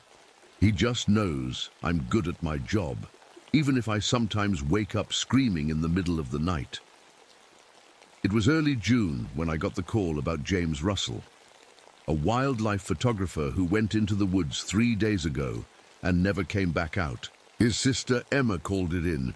She said he always checked in every night, no matter what. When he didn't call for 2 days straight, she knew something was wrong.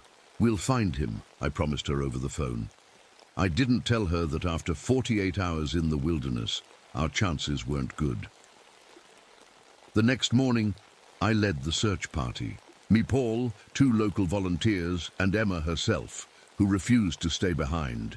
She was shorter than me, with determined eyes that reminded me of my own sister. "He's alive," she kept saying. "I can feel it." We found his campsite that afternoon. That's when things started to get weird. The tent was still standing. His sleeping bag was laid out inside. His backpack sat by the fire pit with food still hanging in a bear bag from a nearby tree. But the strangest thing was his camera equipment. Set up on a tripod, pointing at an empty clearing, like he'd been planning to take a picture of nothing. "This doesn't make sense," Paul said, examining the scene. "No signs of animal attack, no signs of a struggle. It's like he just walked away." Emma held her brother's jacket, her knuckles white. "He wouldn't leave his cameras. Never." I found his film roll in the camera and pocketed it. "We'll develop this, see if it gives us any clues." That night, we set up our own camp nearby. I couldn't sleep. Something about the woods felt different, watchful almost. Around midnight I heard Emma stir in her tent. "Did you hear that?" she whispered. I listened. Footsteps, heavy ones moving around our campsite in a circle. Too rhythmic to be a deer or a bear, too heavy to be a person. "Hello?" I called out, my hand on my gun. The footsteps stopped. Then, from the darkness beyond, our flashlight beams, came a sound that made my skin crawl. A low, hollow call that started like an owl, but twisted into something almost like a human voice trying to say words. By morning, the strange noises were gone, but I noticed Paul looking nervous. He'd heard it too, even though he wouldn't admit it. When we got back to the ranger station, I developed James Russell's film. Most of the pictures were what you'd expect. Birds, trees, sunsets over the lakes. But the last frame showed something that made my heart skip. A tall, blurry figure at the edge of the clearing. It stood upright, at least 8 feet tall, but the details were lost in the shadows and blur. "What the hell is that?" Paul asked, looking over my shoulder. "I don't know," I said, "but I'm going to find out." That afternoon, I met Robert White Eagle, an Ojibwe elder who used to work as a ranger back in the 60s. His weathered face told stories before his mouth did, and when I showed him the photo, his eyes grew serious. "The tall ones," he said simply. "They've been in these woods longer than any of us." "You mean Bigfoot?" I asked, trying not to sound skeptical. He shook his head. "The white man's name misses the point. They are guardians, watchers, and if they're showing themselves now, something is wrong in the forest." I didn't know if I believed in such things, but as more campers came in reporting strange footsteps around their tents and eerie calls in the night, I knew something was out there, and it might be our only link to finding James Russell. The next day, a man in an expensive outdoor jacket showed up at the station. Dr. Marcus Fielding, he called himself, a cryptozoologist looking for evidence of unknown species. "I've been tracking reports in this region for years," he told me excitedly, "but never anything this promising. Footprints, hair samples, visual confirmation. This could be it." I didn't trust his hungry eyes or the way he talked about capturing evidence instead of finding a missing person.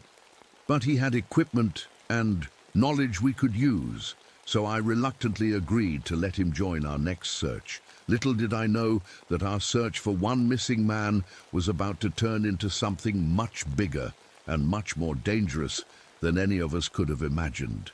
The morning dew still hung on the pine needles as I knelt beside the strangest footprint I'd ever seen. It was huge, about 22 inches long, and pressed deep into the soft dirt near a stream. What caught my eye wasn't just the size, but the tiny lines and ridges in the print, like a human fingerprint but on a foot. "That can't be real," Paul said, staring over my shoulder. "Someone's playing a prank." I carefully poured plaster into the print to make a copy. "If it's a prank, it's an amazing one. These little ridges, you can't fake those, not this perfectly." Next to the footprint, caught on a low bush, I found a tuft of reddish-brown hair. It wasn't from any animal I knew in these woods. I put it in a small plastic bag and tucked it away in my pocket. Emma stayed close to me during the search. She had dark circles under her eyes from not sleeping. "I keep having these dreams about James," she told me quietly while Paul was busy with the plaster cast. "He's in a dark place, but he's alive. I can feel it." I wanted to tell her it was just hope playing tricks on her mind, but something stopped me. The strange footprint, the weird sounds at night, the blurry figure in her brother's photo. Maybe her dreams weren't just dreams. Back at the ranger station, I got news that made my stomach drop.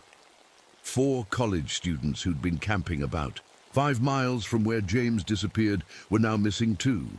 Their campsite was just like his, everything left behind, no signs of trouble. But they'd left something James hadn't, a small tape recorder. I pressed play and felt goosebumps rise on my arms. At first there was just normal camping sounds, laughter, the crackle of their fire, then silence, then footsteps walking around their tent, heavy footsteps, and then voices, not the students, but something trying to sound like a person. The words were garbled, the pitch jumping from very deep to weirdly high, like nothing I'd ever heard a human or animal make. "Please shut that off," Emma whispered, her face pale. Dr. Fielding, on the other hand, was practically jumping with excitement. "This is incredible. Vocal mimicry is extremely rare. We need to get back out there with better recording equipment." "5 people are missing," I snapped at him. "This isn't your big research break." That night, I spread out all my maps of the boundary waters on the table. I marked where James disappeared, where the students vanished, and every spot campers had reported strange noises or footprints.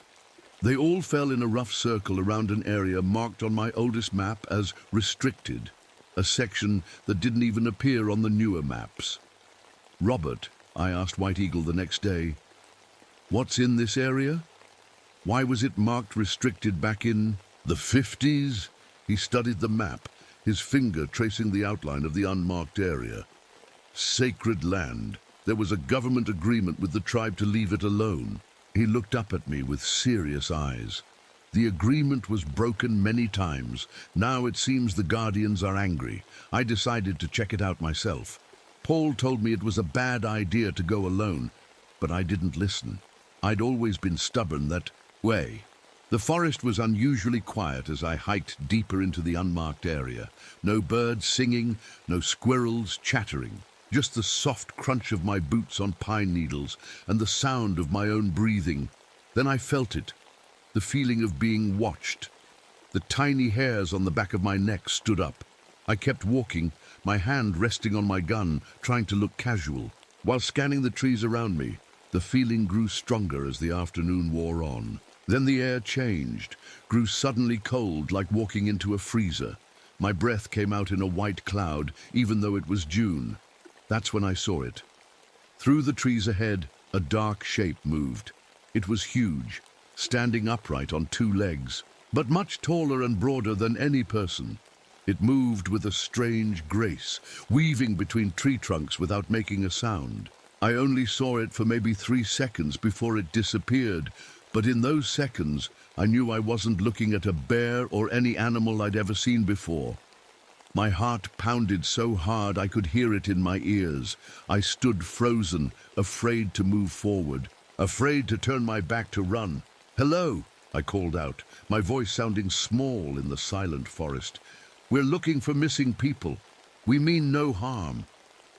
No answer came, but the feeling of being watched didn't go away. I took a few pictures of the area where I'd seen the figure, then turned back. The whole way to the ranger station, I felt like something was following me, just out of sight. When I got back, White Eagle was waiting for me. One look at my face told him everything. "You saw one of them," he said. It wasn't a question. I nodded, my hands still shaking slightly as I poured myself a cup of coffee. "They're forest guardians," he told me, his voice low and serious. "From the old stories, they protect sacred places from those who would harm them. They've lived alongside us for centuries, mostly keeping to themselves. But they become dangerous when their territory is violated, especially when humans bring technology into sacred spaces." "Technology? Like cameras? Like James Russell's camera?" White Eagle nodded slowly. "The old ones believe machines disturb the spirits, capture pieces of the soul." I thought about the missing students and their tape recorder, about the strange voice trying to mimic human speech. "White Eagle," I said slowly. "I think they've taken those people, and I think I know where to look for them." The next morning, I showed Paul my map with all the markings. "I know how this sounds," I said carefully, "but I think there's a group of unknown creatures living in these woods. White Eagle's tribe calls them Guardians, or the Tall Ones, and I think they've taken our missing people." Paul pinched the bridge of his nose. "Meg, I respect you, but this is crazy talk. We're looking for missing hikers, not fairy tale monsters." "Then how do you explain the footprints, the sounds, what I saw in the woods?" I pushed the map toward him. "All I'm asking is that we search this area. If I'm wrong, we've just wasted a day." He finally agreed, but insisted on bringing more rangers. Dr. Fielding heard about our plan and invited himself along. I didn't want him there with all his equipment, but Paul said we could use the extra hands. As we prepared to leave, Emma handed me her brother's compass. He'd want you to have this. It always points true north, no matter what. Our search party headed out at dawn. Me, Paul, 2 other rangers, Dr. Fielding with his bags of equipment, and White Eagle, who insisted on coming despite his age. The sky had a strange green tint to it, like before a storm, but there were no clouds. The lights have been strong recently, White Eagle said, looking up. The Boundary Waters had been having unusual northern lights for months now, brighter and more frequent than anyone could remember. We hiked all morning, getting deeper into the unmarked area than I'd gone before. The feeling of being watched grew stronger with each mile. Around noon, we found more footprints, this time a set of smaller ones alongside the large ones. There's more than one, I said quietly. Dr. Fielding couldn't contain his excitement. He set up sound equipment and motion sensor cameras despite my warnings. This could be the discovery of the century, he kept saying. Proof of an unknown hominid species living right here in Minnesota.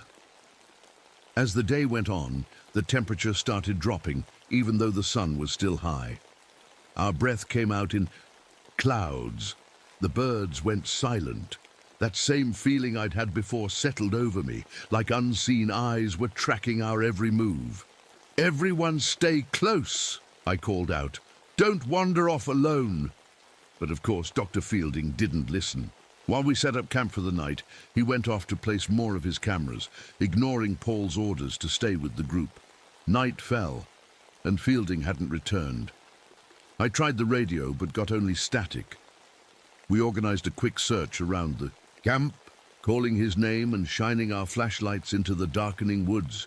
White Eagle suddenly grabbed my arm, pointing to a tree about 50 yards from camp. My flashlight beam caught something hanging there, swinging slightly in the breeze. It was Dr. Fielding, hanging upside down from a branch, tied there with vines. We ran to him, my heart in my throat. He was alive but unconscious. A large bump on his head. All his equipment was gone, not just missing, but smashed to pieces, scattered around the base of the tree and carved into the trunk. Crude but clear letters spelled out, "No machines." "Cut him down," I told the others, trying to keep my voice steady. Carefully, as they worked, I scanned the woods with my flashlight. The beam caught a pair of eyes reflecting back at me from between 2 distant trees, large eyes, too high, off the ground to be any normal animal. They blinked once, then vanished. We got Fielding back to camp. When he came to, he was babbling about feeling a presence in his mind, a pressing, heavy feeling that made him confused and disoriented. "They kept walking in circles," he said, shivering under a blanket. "I knew which way camp was, but I couldn't make myself walk that direction, like something was pushing against my thoughts." The other rangers looked scared now. Paul had stopped saying this was all nonsense. "Those new monitoring devices the park installed last month," I said slowly, thinking out loud. "The ones that use ultrasonic frequencies to track wildlife movement patterns. When did they first turn them?" "About 6 weeks ago," Paul answered. "Why?" "And when did campers first start reporting strange noises and footsteps?" His face changed as he made the connection. "About 6 weeks ago. These creatures, whatever they are, they're not normally aggressive," I said. "Something's making them act this way. Something new in their environment." White Eagle nodded. "The old stories say they can feel things we cannot. Vibrations, energies." That night none of us slept. The footsteps circled our camp constantly, sometimes coming right up to the edge of our firelight before retreating. The strange, mimicking calls came from different directions, like they were trying to make us think there were more of them than there actually were. At dawn, we packed up quickly. Fielding was still shaky but could walk with help. We should have headed back to the ranger station. The smart thing would have been to call in more help, maybe even the state police. But I knew which way to go now. The creatures were trying to scare us away from something specific. And that something might lead us to James Russell and those missing students. There, I said, pointing to a rocky ridge about 2 miles north. That's where we need to look. Paul shook his head. This is crazy, Meg. We need to get Fielding to a doctor. You can go back, I told him. Take Fielding with you. But I'm going to that ridge. In the end, Paul and one ranger took Fielding back, while White Eagle and the other ranger, Davis, came with me. As we hiked toward the ridge, the strange calls grew more frequent and more agitated. Twice we saw dark shapes moving through the trees, keeping pace with us. They're herding us, White Eagle said softly, like wolves with prey. The ridge turned out to be the entrance to something I never expected to find in the Boundary Waters. A system of caves hidden behind a stand of thick pines. The entrance was small, something you'd miss if you weren't looking for it. Davis shone his flashlight inside. There are markings here, he called out. Like paintings. We squeezed through the narrow opening into a larger chamber beyond. Our flashlight beams revealed crude but unmistakable paintings on the walls, tall, thin figures alongside smaller human shapes. Some scenes showed the tall figures hiding in trees, watching. Others showed them standing beneath lights coming from the sky. These aren't all old, White Eagle said, examining them. Some were made recently. As we moved deeper into the cave system, we found more signs of habitation, areas that looked like sleeping spots with dried moss and leaves, stone tools, piles of bones from animals they'd eaten, and strangest of all, carefully arranged collections of broken human objects, watches, compasses, pieces of cameras, all neatly sorted and placed in small hollows in the rock walls. They're studying us, I whispered, learning about our technology by taking it apart.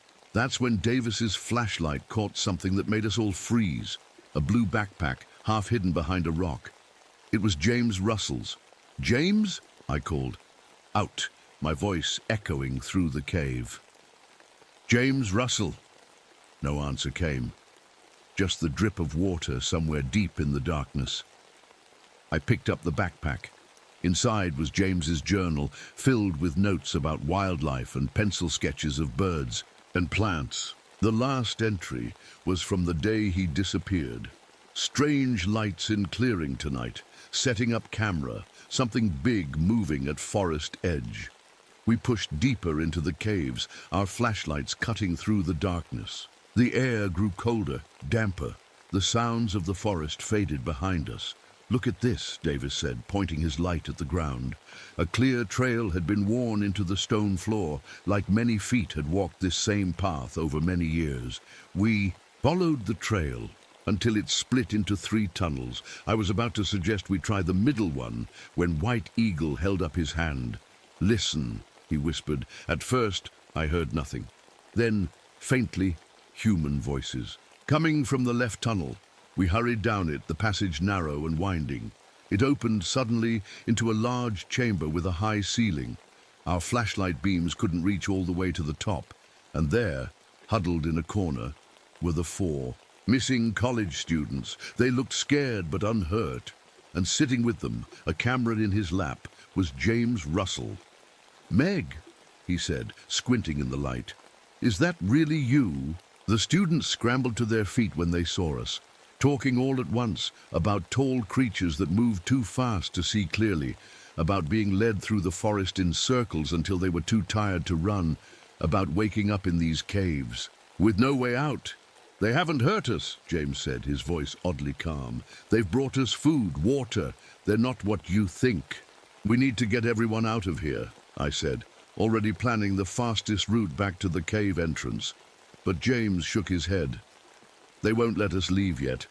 Not until you understand why they've been watching us. Who won't let you leave? The Sasquatch. He smiled a little. That's one name for them. They have their own name, but I can't pronounce it. They communicate mostly through... He tapped his temple. Feelings. Images. It's hard to explain. Mind reading? Davis asked. His voice shaky. More like sharing emotions, James said. They can make you feel what they feel. Show you pictures in your mind. White Eagle nodded, like this made perfect sense to him. But why take you, I asked. Why keep you here? Because of what I saw, James said. He opened his camera and took out the memory card, holding it up. And what I photographed. They're protecting something important. A cold breeze suddenly swept through the chamber, making our flashlights flicker. The students huddled closer together, their eyes wide with fear. They're coming, James whispered. The temperature dropped quickly. My breath fogged in front of my face. From one of the tunnels leading deeper into the cave system came heavy footsteps, several sets of them. Don't run, White Eagle said firmly. Don't show fear. They respect courage. I forced myself to stand still as the footsteps grew louder. Then they appeared at the edge of our flashlight beams. 3 huge figures, at least 8 feet tall, with broad shoulders and long arms. Their bodies were covered in reddish-brown hair, thicker in some places than others. Their faces were almost human-like, with deep-set eyes that reflected our lights. I should have been terrified, but instead a strange calm washed over me. Not. My own feeling, something being pushed into my mind from outside. We mean no harm, you must understand. The words weren't spoken aloud. They appeared in my head, alongside images of these creatures watching humans for generations, staying hidden, protecting something precious. What are they protecting? I asked aloud. In answer, one of the creatures stepped forward and held out a hand to me. Not grabbing, not threatening, offering. They want to show you, James said quietly, like they showed me. I hesitated, then took a step forward. The creature's palm was huge, the fingers long and surprisingly gentle as they closed around my hand. It turned and led me toward one of the tunnels, the others falling in behind us. White Eagle and Davis followed, but at a respectful distance. The college students stayed behind with James, too frightened to come deeper into the caves. The tunnels sloped downward, twisting and turning. We walked for what felt like 10 minutes, going deeper underground. Finally, it opened into another chamber, this one smaller but with a high, domed ceiling. In the center of the chamber stood a crystal structure about the size of a small car.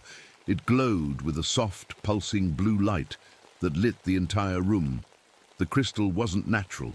It had been shaped with smooth facets and precise angles. It was obviously made by intelligence, but not human intelligence. From the skylights came the thought in my head, along with an image of this crystal falling from the Aurora Borealis centuries ago. It's some kind of monitoring station, I whispered, understanding flowing into me. They were put here to watch it, to protect it. Watch.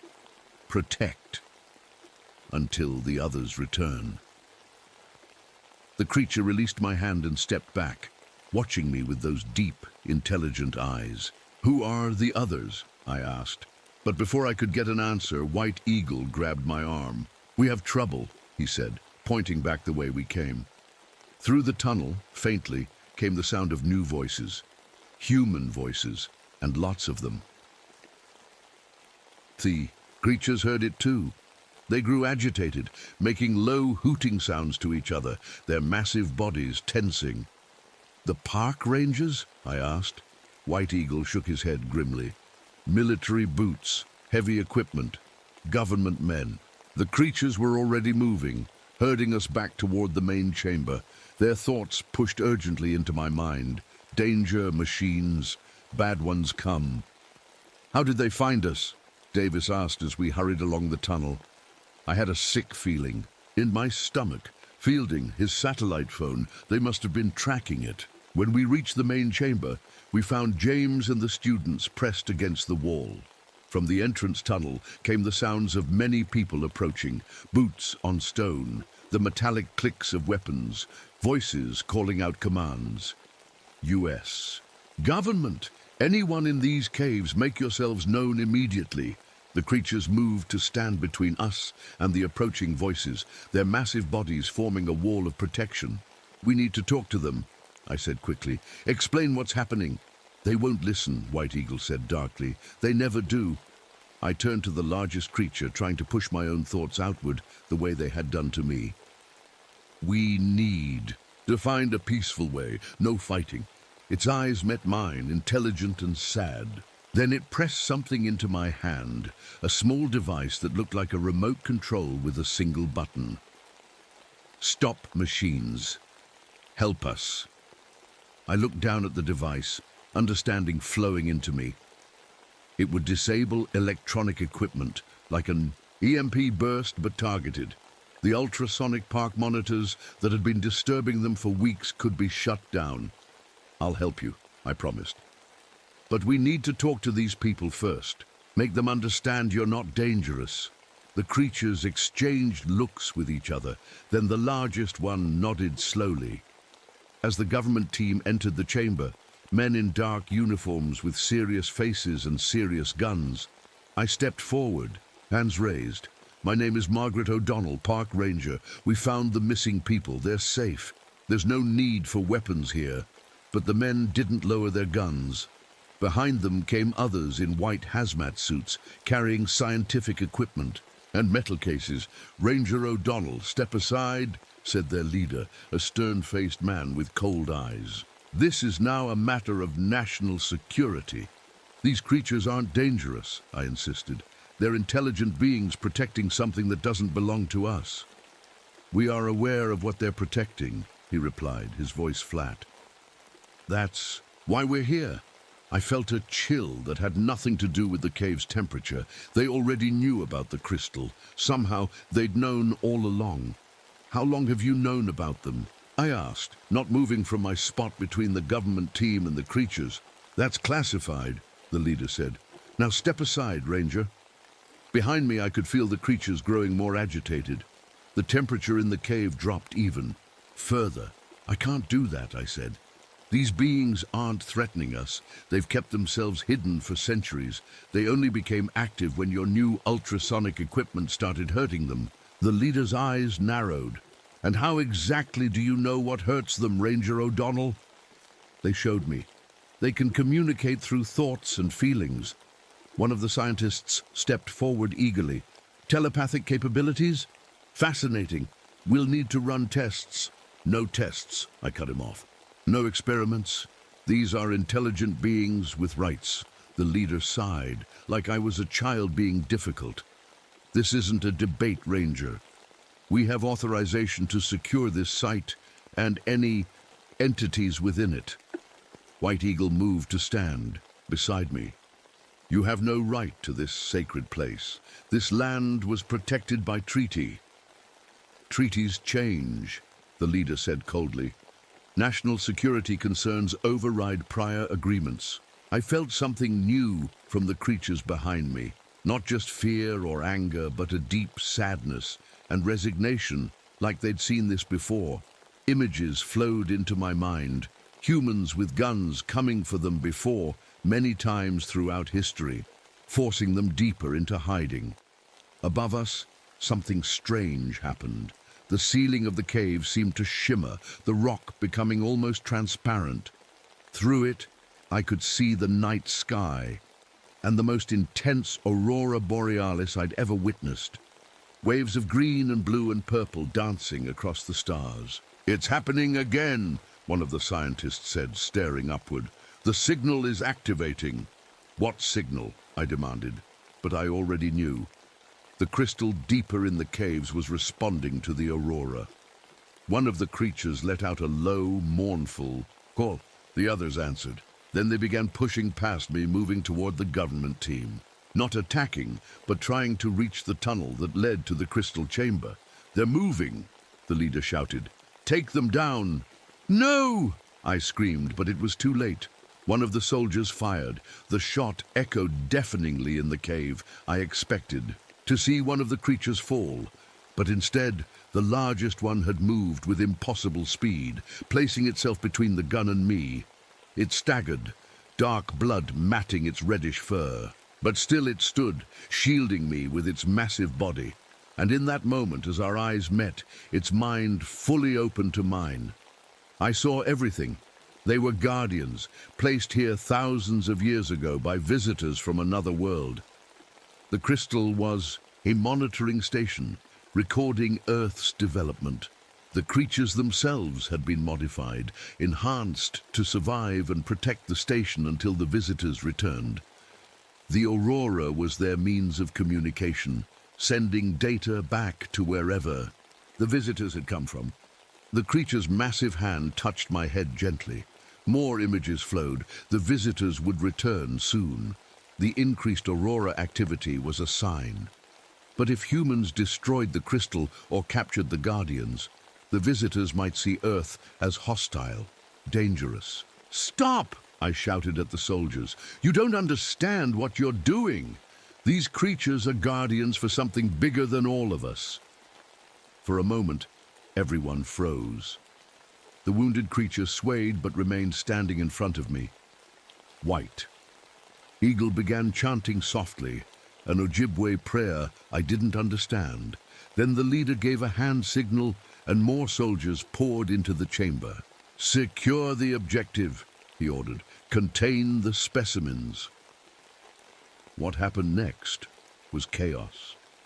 The creatures moved with blinding speed, not attacking but trying to prevent the soldiers from reaching the tunnel to the crystal chamber.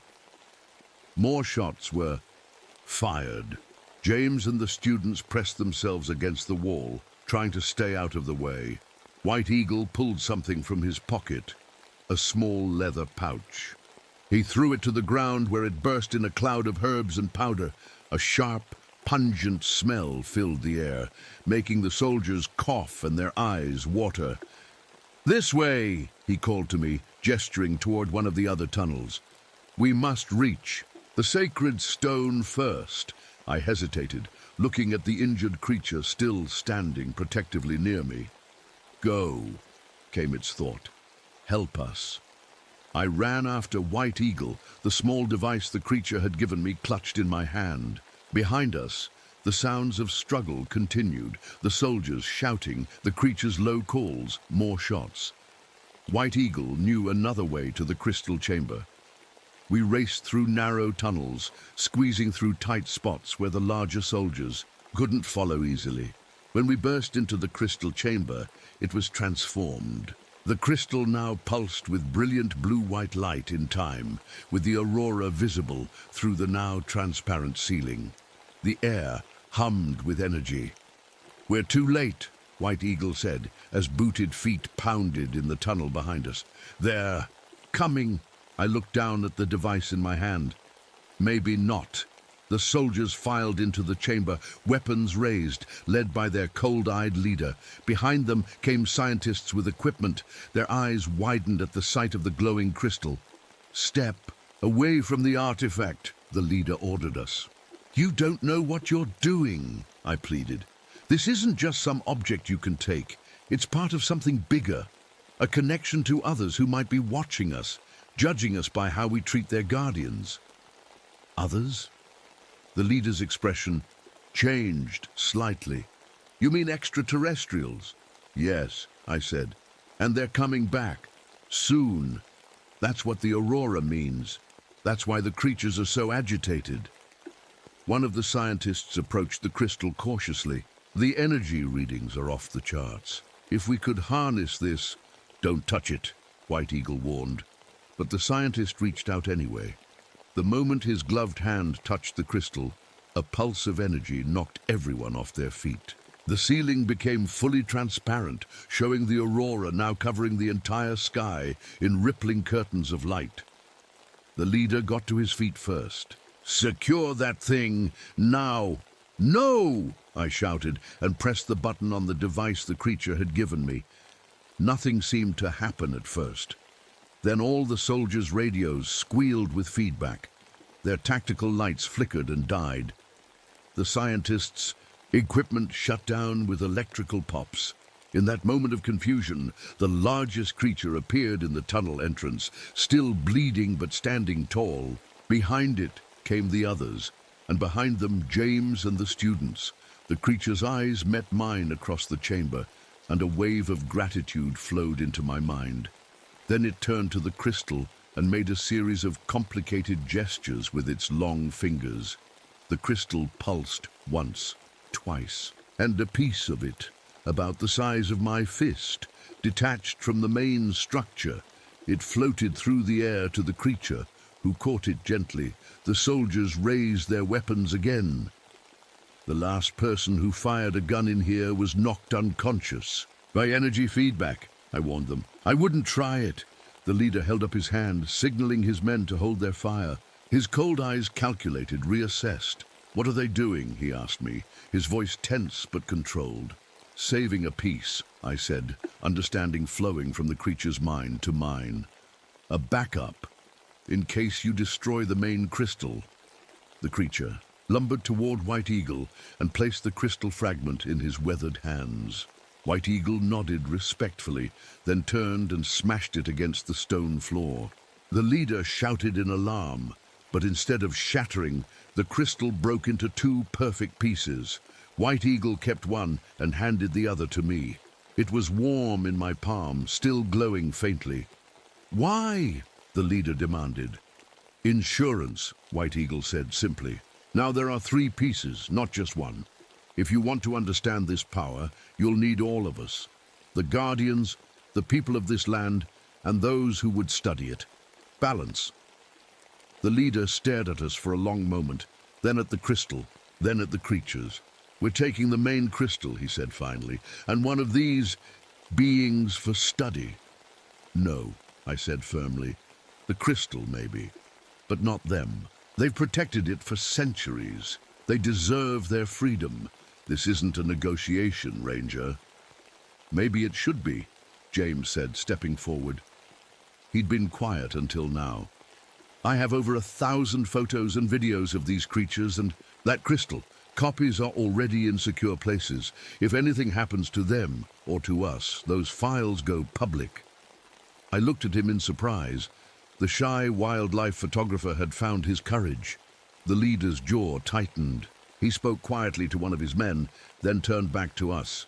The main crystal comes with us. The beings remain free but monitored, and all of you sign non-disclosure agreements. That's the deal. It wasn't perfect, but it was better than I'd hoped. 4. I looked to the largest creature, trying to send my question. Is this acceptable? It blinked slowly, then nodded its massive head. For now, until the others return. The military removed the main crystal over the next few days, taking it away in a special container.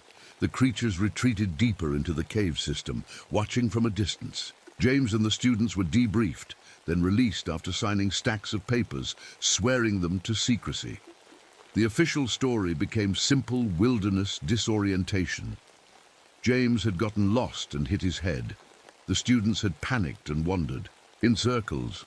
No mention of tall creatures or glowing crystals, but something had changed in me. The crystal fragment White Eagle had given me sometimes glowed in sync with the aurora, which continued to be unusually active. And sometimes, when I was alone in the forest, I could sense the creatures watching me from the shadows, not with hostility, but with a kind of kinship. A bond had formed, a connection I couldn't explain, but could definitely feel. They were still out there, waiting, watching, and somehow I knew I was now part of their vigil, helping to protect them until whatever or whoever put them here finally returned. The Boundary Waters held their secret, and now it was my secret too.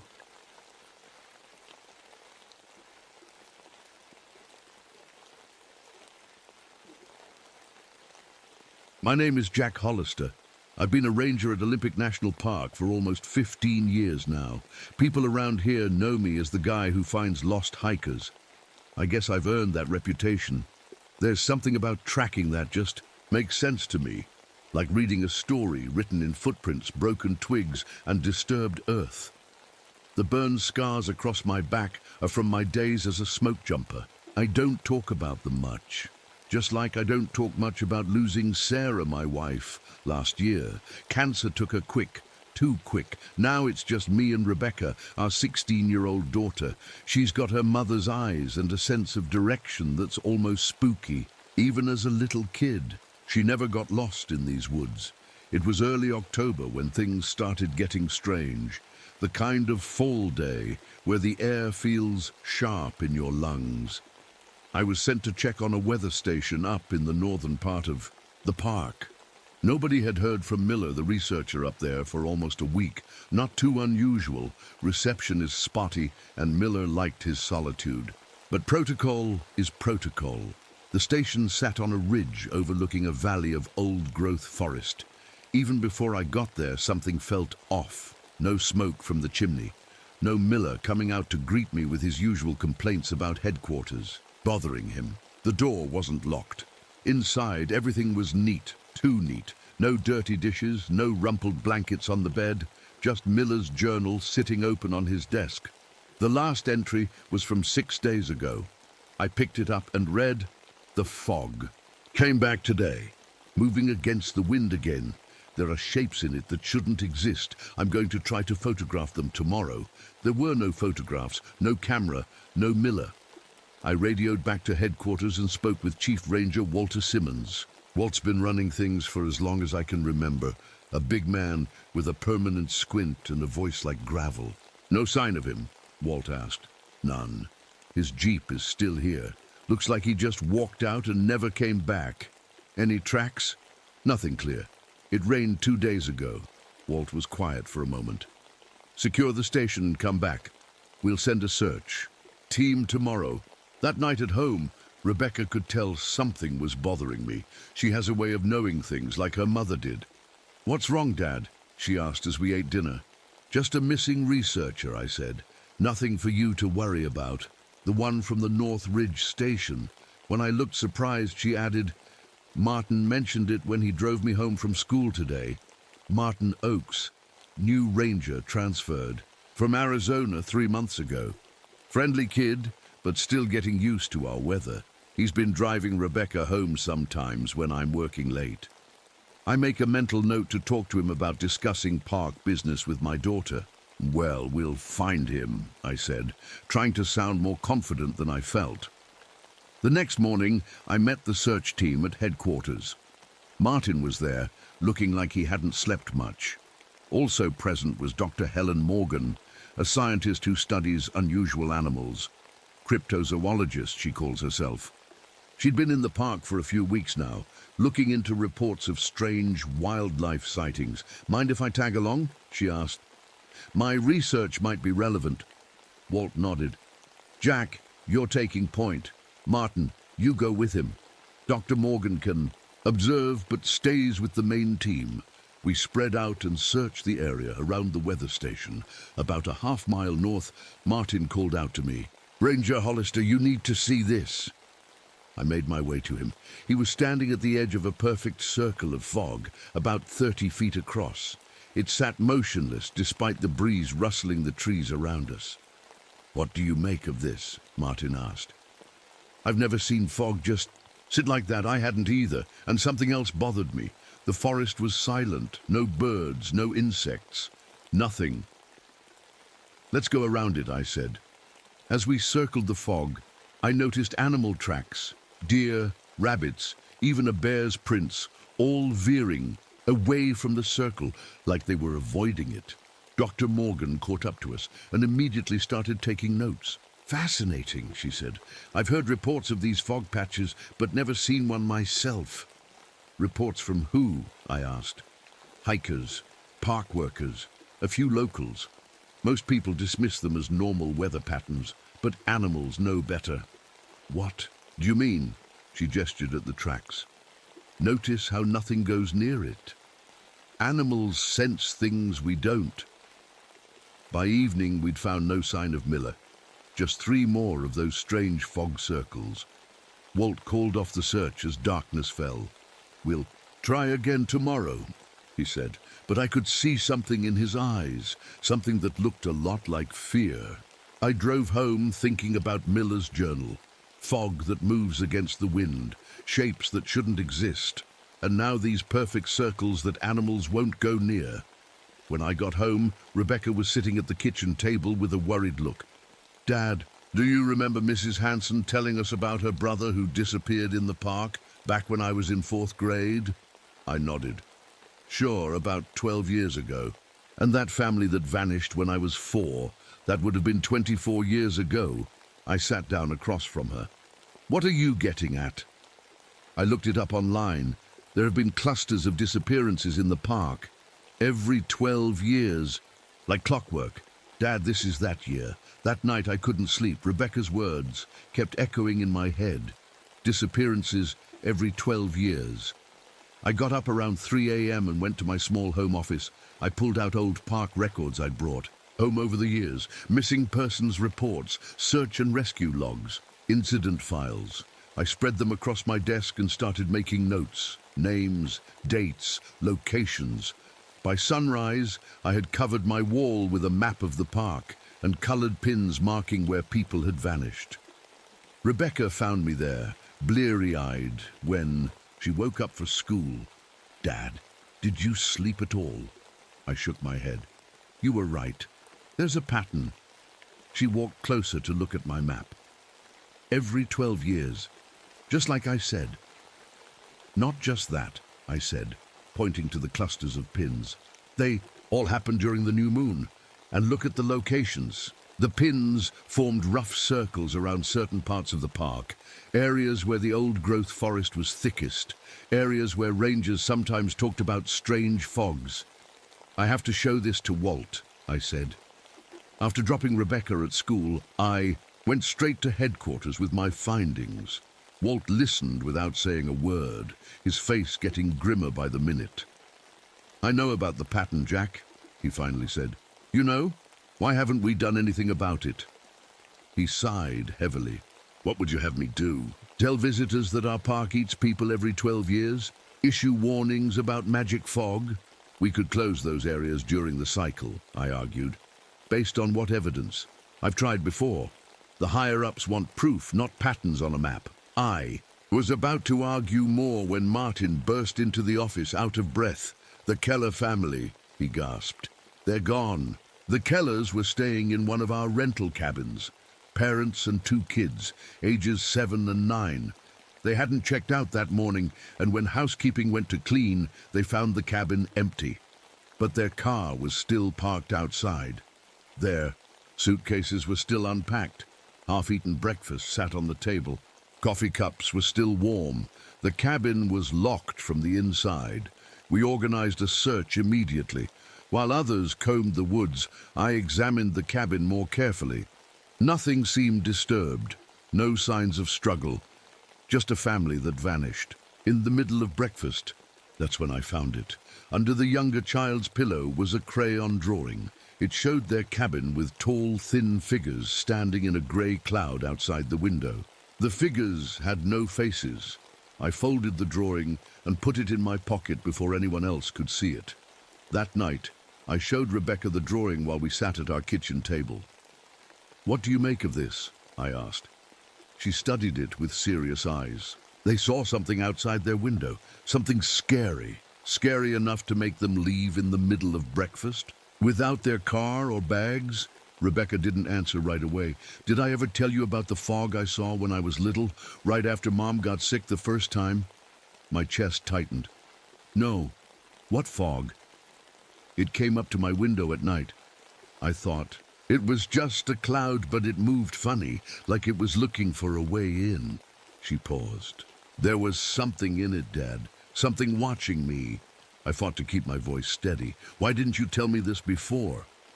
Mom made me promise not to. She said it would worry you too much. The next morning, Martin and I went to search an area where hikers had reported seeing unusual fog the day before. The sky was clear, but as we rounded a bend in the trail, we saw it. A bank of thick gray mist hovering in a ravine. It wasn't moving, despite the breeze. Is that one of those circles you found? Martin asked. Bigger, I said. But yeah, same thing. We approached cautiously. The silence was complete. No birds, no insects, no rustling leaves, just our footsteps. And breathing, that's when we saw the deer. A young doe approached the edge of the fog from the other side. She seemed nervous, stopping to sniff the air every few steps. Don't move, I whispered to Martin. The doe took one more step, and her front legs disappeared into the mist. She jerked back as if startled, but then moved forward again, more deliberately. This time, she walked fully into the fog. For a moment, we could see her silhouette in the mist, and then nothing. The fog seemed to pulse once, like a heartbeat. When it settled again, the deer was gone. No sounds, no movement, just gone. Did you see that? Martin's voice cracked. I nodded, my mouth dry.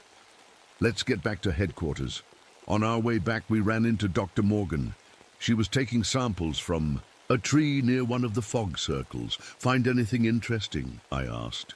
The trees near these fog formations show unusual growth patterns, she said. Almost like they're growing in two different time streams. What does that mean? Martin asked. I'm not sure yet, but I think these fog patches are more than weather phenomena.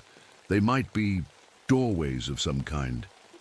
I thought about the deer vanishing before our eyes. Doorways to where? She shook her head. That's what I'm trying to figure out. When I picked up Rebecca from school that afternoon, she was excited about something. Dad, I need to show you something at the library. The local library had a small section on Native American history.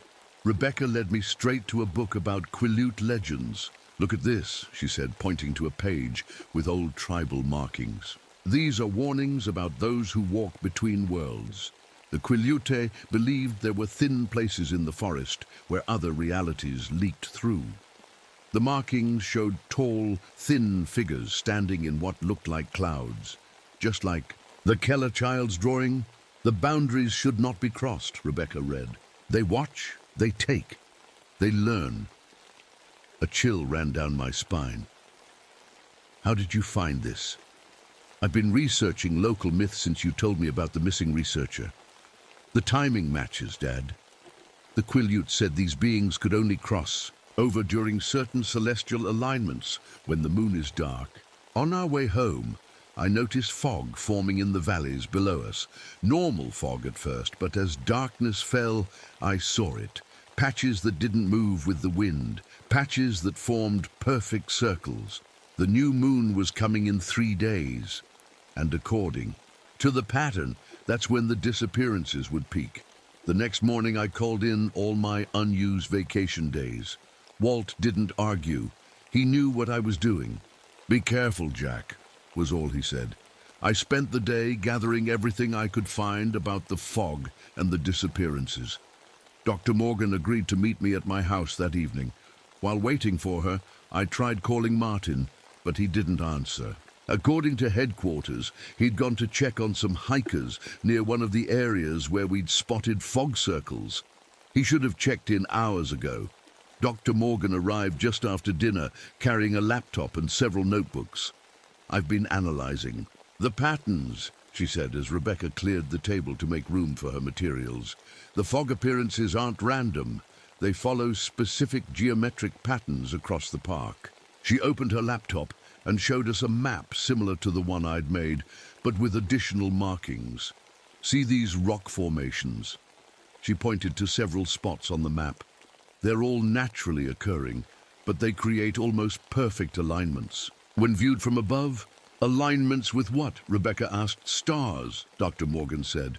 Specific stars that only align with these formations during certain times of the year.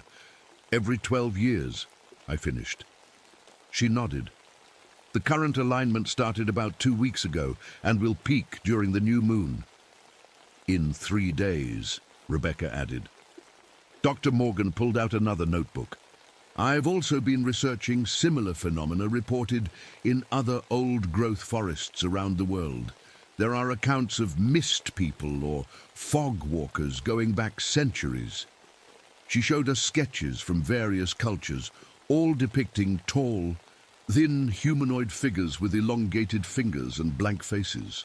What are they? I asked. I don't think they're from our world, she said simply. Based on the evidence, I believe they exist in a different dimension that occasionally overlaps with ours during these alignments. The fog is the visible manifestation of that overlap. It sounded crazy, but after what I'd seen, the deer vanishing, the perfect circles of fog, the 12-year pattern, I was ready to believe. How do we stop them? I asked. I'm not sure we can, Dr. Morgan admitted, but I've found some accounts suggesting they avoid certain things. Ultraviolet light seems to disrupt the fog. Salt creates boundaries they can't cross.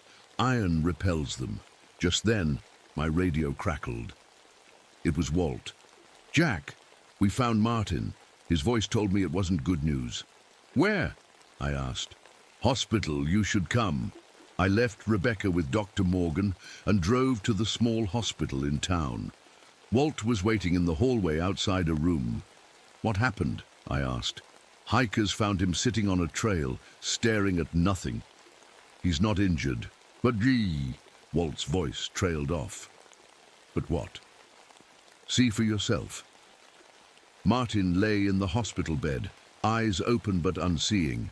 His hair, which had been dark brown yesterday, was now completely white.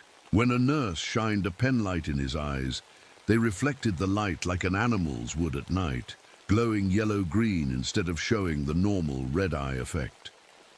He didn't respond to his name, didn't blink, just stared at the ceiling, occasionally mumbling words that made no sense. Where did they find him? I asked Walt. About half a mile from where you two saw that deer disappear. Doctor says there's nothing physically wrong with him. It's like his mind just checked out. I leaned closer to Martin, trying to make sense of his mumbling.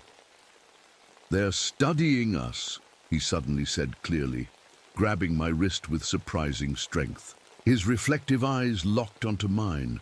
They want to know how we think, how we feel. They've been watching for so long. Then he started laughing, a high, unnatural sound that made the nurse rush in. They sedated him, and his grip on my wrist relaxed. 3 days, he whispered as his eyes closed. When the moon is dark, they'll come through fully. I drove home in a daze, Martin's words echoing in my head. When I got there, Rebecca and Dr. Morgan were still at the kitchen table, surrounded by books and papers. "We've found something," Rebecca said excitedly. "Dr. Morgan figured out how the fog beings choose who to take." Dr. Morgan pointed to her notes. "They're drawn to certain brainwave patterns, particularly those produced during states of curiosity, wonder, or fear. Children are especially vulnerable because their minds are naturally more open to possibilities adults would dismiss." "Like seeing shapes in the fog," I said. "Exactly. Once they've been noticed, they can influence human perception, make people see things that would draw them closer. Like loved ones," Rebecca said quietly. I looked at her sharply. "What do you mean?" She hesitated. "Some of the accounts mention people seeing deceased family members in the fog, people they miss." I thought of Sarah, gone just over a year now. Would I walk into the fog if I saw her there? The answer scared me. "We need a plan," I said, pushing the thought away. "The new moon is in 3 days, and based on the pattern, that's when most people will vanish." Dr. Morgan nodded. "I've been working on something." She pulled out a sketch of a device. "If my theory is correct, we can use ultraviolet lights powered by generators to create barriers the fog can't cross. We place them around the areas most likely to experience breakthroughs." "How do we know where those will be?" I asked. "My calculations suggest 5 main locations," she said, marking spots on the map, "based on the star alignments and the geometric patterns of the rock formations." We spent the rest of the night planning. By morning, we had a strategy: set up UV light barriers at the 5 locations, coordinate with park rangers to keep people away from those areas, and monitor for fog formations. While Dr. Morgan went to gather the equipment we'd need, I took Rebecca to school. I didn't want her involved in this, despite her knowledge of what was happening. "Promise me you'll stay at Aunt Linda's for the next few days," I said as I dropped her off. "Dad, promise me, Rebecca, this isn't a game." She nodded reluctantly. "I promise." I spent the day gathering supplies and briefing Walt on our plan. To my surprise, he didn't question the strange preparations. "My brother disappeared in 1952, he finally admitted. During that year's cycle, Everyone thought he'd fallen into a ravine or been taken by a bear. But I knew better. I saw the fog that day, moving against the wind. Why didn't you ever say anything? He gave a bitter laugh. Who would believe me? I was 10 years old. His next words chilled me to the bone. He came back, 5 years later. Walked out of the woods like he'd been gone an hour, but he was an old man by then, said he'd spent a few hours in what he called the grey place. Died a week later. That night, as I loaded equipment into my truck, I tried calling Rebecca to check in. No answer. I called my sister Linda. Rebecca, she said. She's not here. I thought she was staying with you this week. My blood ran cold. I drove home as fast as I could, praying she was there. The house was empty, but on her bed I found a note. Dad, I've been seeing Mum in the fog for weeks. She says she needs my help. I know it's not really her, but I think I can learn more about them. Don't worry, I'll be careful. Love, Rebecca. I stared at Rebecca's note, my hands shaking. She'd been seeing Sarah in the fog for weeks, and she'd gone looking for whatever was pretending to be her mother. I grabbed my radio and called Walt. Rebecca's gone, I said, my voice breaking. She went looking for the fog creatures. Where? Walt asked. I don't know, but she left a note saying she's been seeing what looks like her mother. I'll send search teams to all the known fog locations. We'll find her, Jack. But I knew regular. Search teams wouldn't be enough. Not with what we were dealing with. I called Dr. Morgan next. We need to move up our timeline, I told her. My daughter's gone into the fog. Her sharp intake of breath told me everything. Jack, I'm so sorry. I'll bring everything I have. Meet me at headquarters in 30 minutes. I grabbed Rebecca's note and ran to my truck. As I drove to headquarters, I noticed the fog in the valleys was thicker tonight, and in places it wasn't behaving like normal fog. Some patches moved against the wind. Others stayed perfectly still in circular formations. Dr. Morgan was waiting with several large cases of equipment when I arrived. Walt had already organized 3 search teams. These are the most likely locations, Dr. Morgan said, pointing to spots on the map. Based on previous fog sightings and the alignment calculations, I'll take the northern sector, I said, pointing to the area where we'd found those first perfect circles of fog. It's closest to where Rebecca and I saw fog near our house. Take these. Dr. Morgan handed me a backpack full of gear, UV flashlights, a portable UV light barrier, iron filings, salt, and a tether system. Tether system. If you have to go into the fog, tie this around your waist, she explained, showing me a thin cable attached to a motorized reel. It should help you find your way back. Should? I asked. We're dealing with dimensional physics we don't understand, she said grimly. I can't make any guarantees. I headed north in my truck, watching the fog grow thicker as I drove. By the time I reached the trailhead, visibility was down to about 20 feet. I strapped on the backpack, put my radio on my belt, and started, hiking toward the first location. The forest was eerily silent. No birds, no insects, not even the sound of leaves rustling, despite the slight breeze I could feel on my face. It was as if the woods were holding their breath. After about a mile, I came to a clearing and stopped dead. In the center was the largest fog circle I'd seen yet, at least 50 feet across and perfectly round. It glowed faintly from within, pulsing like a heartbeat. And standing at its edge was Rebecca. Rebecca! I called out, running toward her. She turned slowly, her eyes unfocused. Dad, is that you? Get away from the fog, I said, reaching for her arm. But Mom's in there, she said dreamily. She's been waiting for us. That's not your mother, I said firmly, pulling her back. Whatever. You're seeing, it's not Sarah. Rebecca blinked, seeming to come back to herself a little. I know that, I think, but it looks just like her. Sounds like her. Her voice broke. I miss her so much, Dad. I miss her too, I said, hugging her tight. But she wouldn't want us to follow her. Not like this. Just then, the fog began to move. It stretched toward us, tendrils reaching out like fingers. I pulled Rebecca further back and shone the UV flashlight at the approaching mist. The light cut through it, making it recoil, as if in pain. "We need to go," I said, still holding the light toward the fog. "Now." But as we turned to leave, we saw more fog circles forming around us, cutting off our escape routes. They were smaller than the main circle, but growing quickly. I grabbed the radio. "Walt, we're surrounded." "Northern sector, the large clearing about a mile in from the trailhead." "Static," answered me. "Dr. Morgan, anyone?" More static. I pulled out the portable UV barrier, a set of small lights connected to a battery pack. "Help me set these up," I told Rebecca. We quickly placed the lights in a circle around us, creating a 10-foot safe zone. When we turned them on, the approaching fog stopped at the light barrier, swirling angrily just beyond the UV glow. "What do we do now?" Rebecca asked, her voice small. Before I could answer, a figure appeared in the main fog bank. It was tall, at least 7 feet, and unnaturally thin, with long arms that ended in fingers like twigs. It had no face, just a smooth, blank surface where features should be. But the worst part was that it wore the outline of Sarah's face like a mask. Transparent and shifting but recognizable. "Jack," it said in Sarah's voice, "bring Rebecca to me. I've missed you both so much." Rebecca grabbed my arm, her fingers digging in painfully.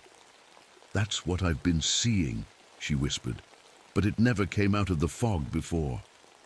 More figures appeared beside the first one. Some were faceless, but others wore the shifting faces of people I recognized. Miller the researcher, the missing Keller family, and others who had disappeared over the years. "What do you want?" I called out, fighting to keep my voice steady. "To study," the figure wearing Sarah's face said. "To understand." "Understand what?" "Consciousness, emotion, time." The words came out wrong, like it was trying to speak through water. "Your world touches ours every 12 years. We use these moments to learn. By taking people," I demanded. "They are not harmed. They exist in our dimension. They teach us."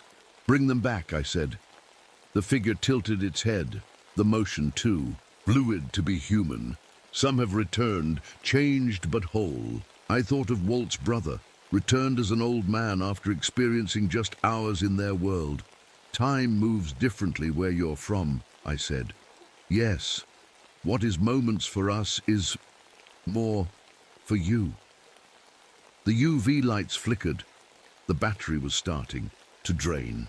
"Why Sarah?" I asked, my voice cracking. "Why use my dead wife's face?" "We use what you most wish to see," the creature said. "It draws you to us." The lights flickered again, longer this time. The fog immediately pushed forward before, retreating when the lights came back on. "We need to move," I told Rebecca. "When I say run, head for that gap between the fog banks. I'll be right behind you." She nodded, fear clear in her eyes. I pulled out the iron filings and salt from my pack. According to Dr. Morgan's research, they might create a barrier the creatures couldn't cross. "Ready?" I whispered to Rebecca. "Run!" She sprinted for the gap. I threw the iron filings in an arc behind us and followed.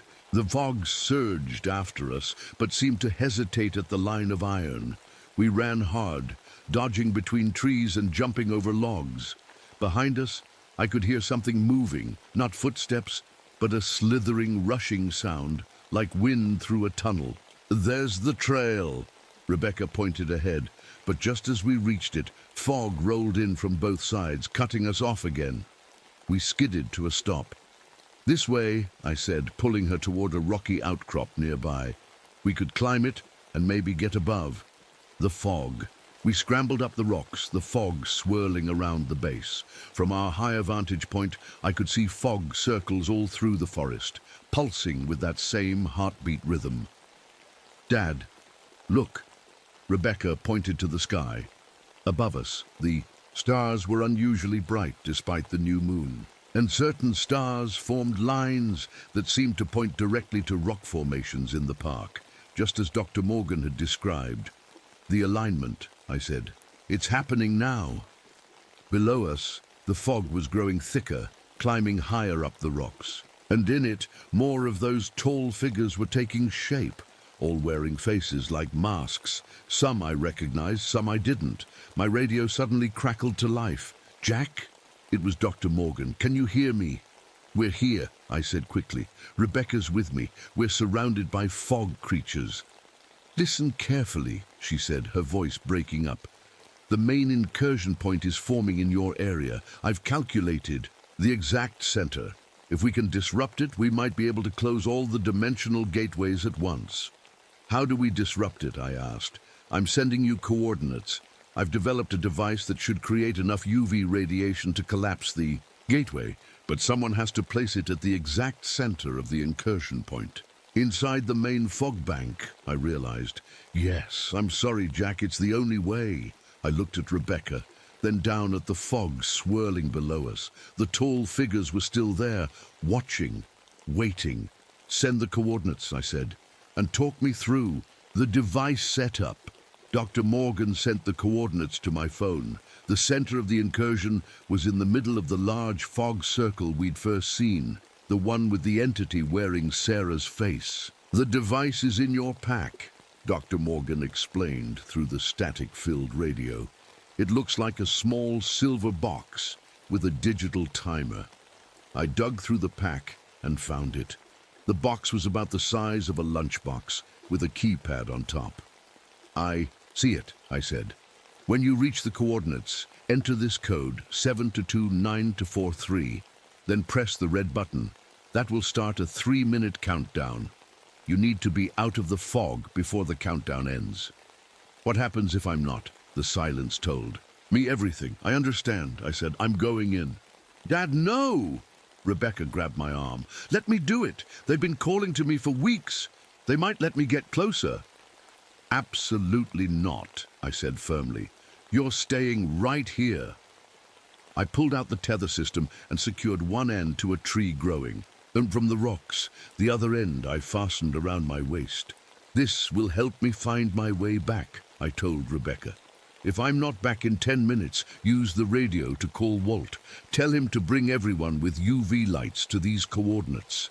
She nodded, tears in her eyes. I took a deep breath and looked at the fog below us. "I need to get down there first." We carefully made our way down the backside of the rocks, away from the watching figures.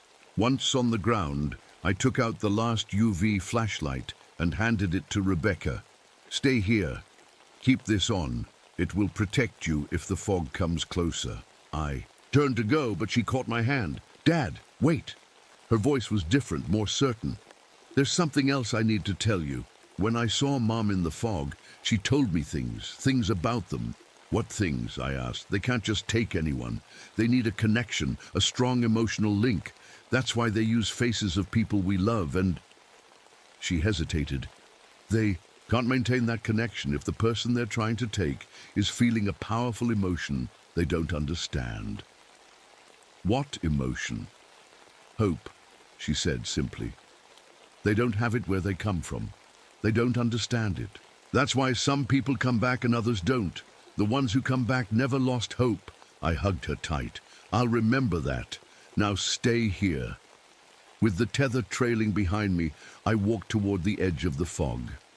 I could still see the tall figures standing motionless within it. The one wearing Sarah's face moved forward as I approached. "You're coming to us," it said in Sarah's voice. "I am," I replied, gripping the device in my hand. "But not for the reason you think." I switched on my UV flashlight with my free hand and stepped into the fog. Immediately the world changed. The forest vanished, replaced by a grey landscape that seemed to stretch forever. The tall figures surrounded me, their blank faces now fully visible without the borrowed human features. The air felt thick, like breathing underwater. The tether behind me was still visible, a thin silver line leading back to reality. I checked my phone. The coordinates Dr. Morgan had sent were still 30 yards ahead, into the heart of this grey place. I walked forward, keeping the UV light sweeping from side to side. The figures moved away from the beam, drifting back like shadows at sunrise. "Why do you resist?" The voice came from all around me now, no longer bothering to sound like Sarah. It was many voices speaking as one. We offer knowledge, understanding. You take people against their will, I said, still walking. Keep them here until they die in their own world. Time is different here, the voices said. What feels like forever to you is a moment to us. That doesn't make it right. I checked my phone again. I was getting closer to the coordinates. The grey landscape began to shift around me. I saw glimpses of Olympic National Park from different times, ancient forests with trees bigger than any standing. Today, the same valleys covered in ice, the land as it might look hundreds of years in the future, and then I saw people, all the missing ones, suspended in bubble-like pockets throughout this dimension. They floated motionless, their eyes open but unseeing, like Martin in the hospital. Spotted Miller, the researcher.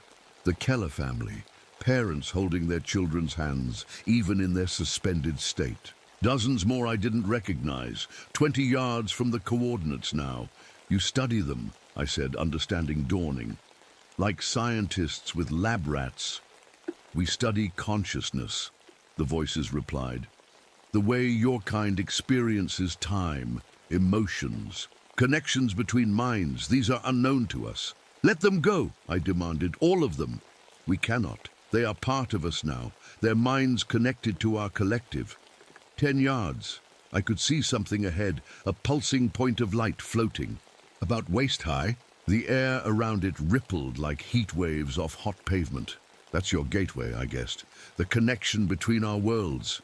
The figures moved closer, no longer retreating from my UV light. I was deep in their territory now, and the light was growing weaker 5 yards. I reached the pulsing light. It was beautiful in a strange way. Colors I couldn't name swirling within it, energies I couldn't understand flowing through it. I placed the device directly beneath it and entered the code Dr. Morgan had given me. 72943. The figures surged toward me, realizing what I was doing. I pressed the red button.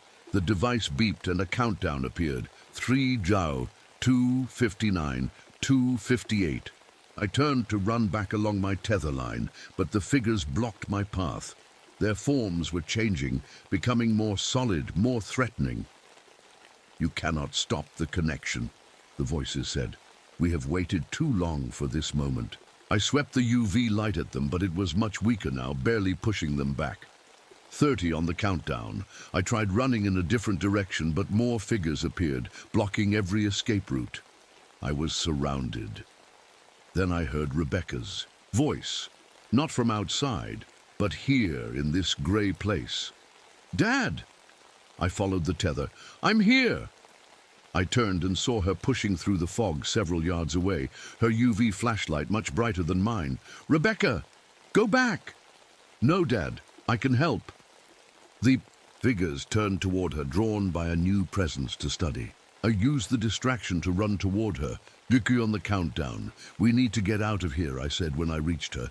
The device is going to collapse this whole place. I know the way, she said with strange confidence. I've been seeing it.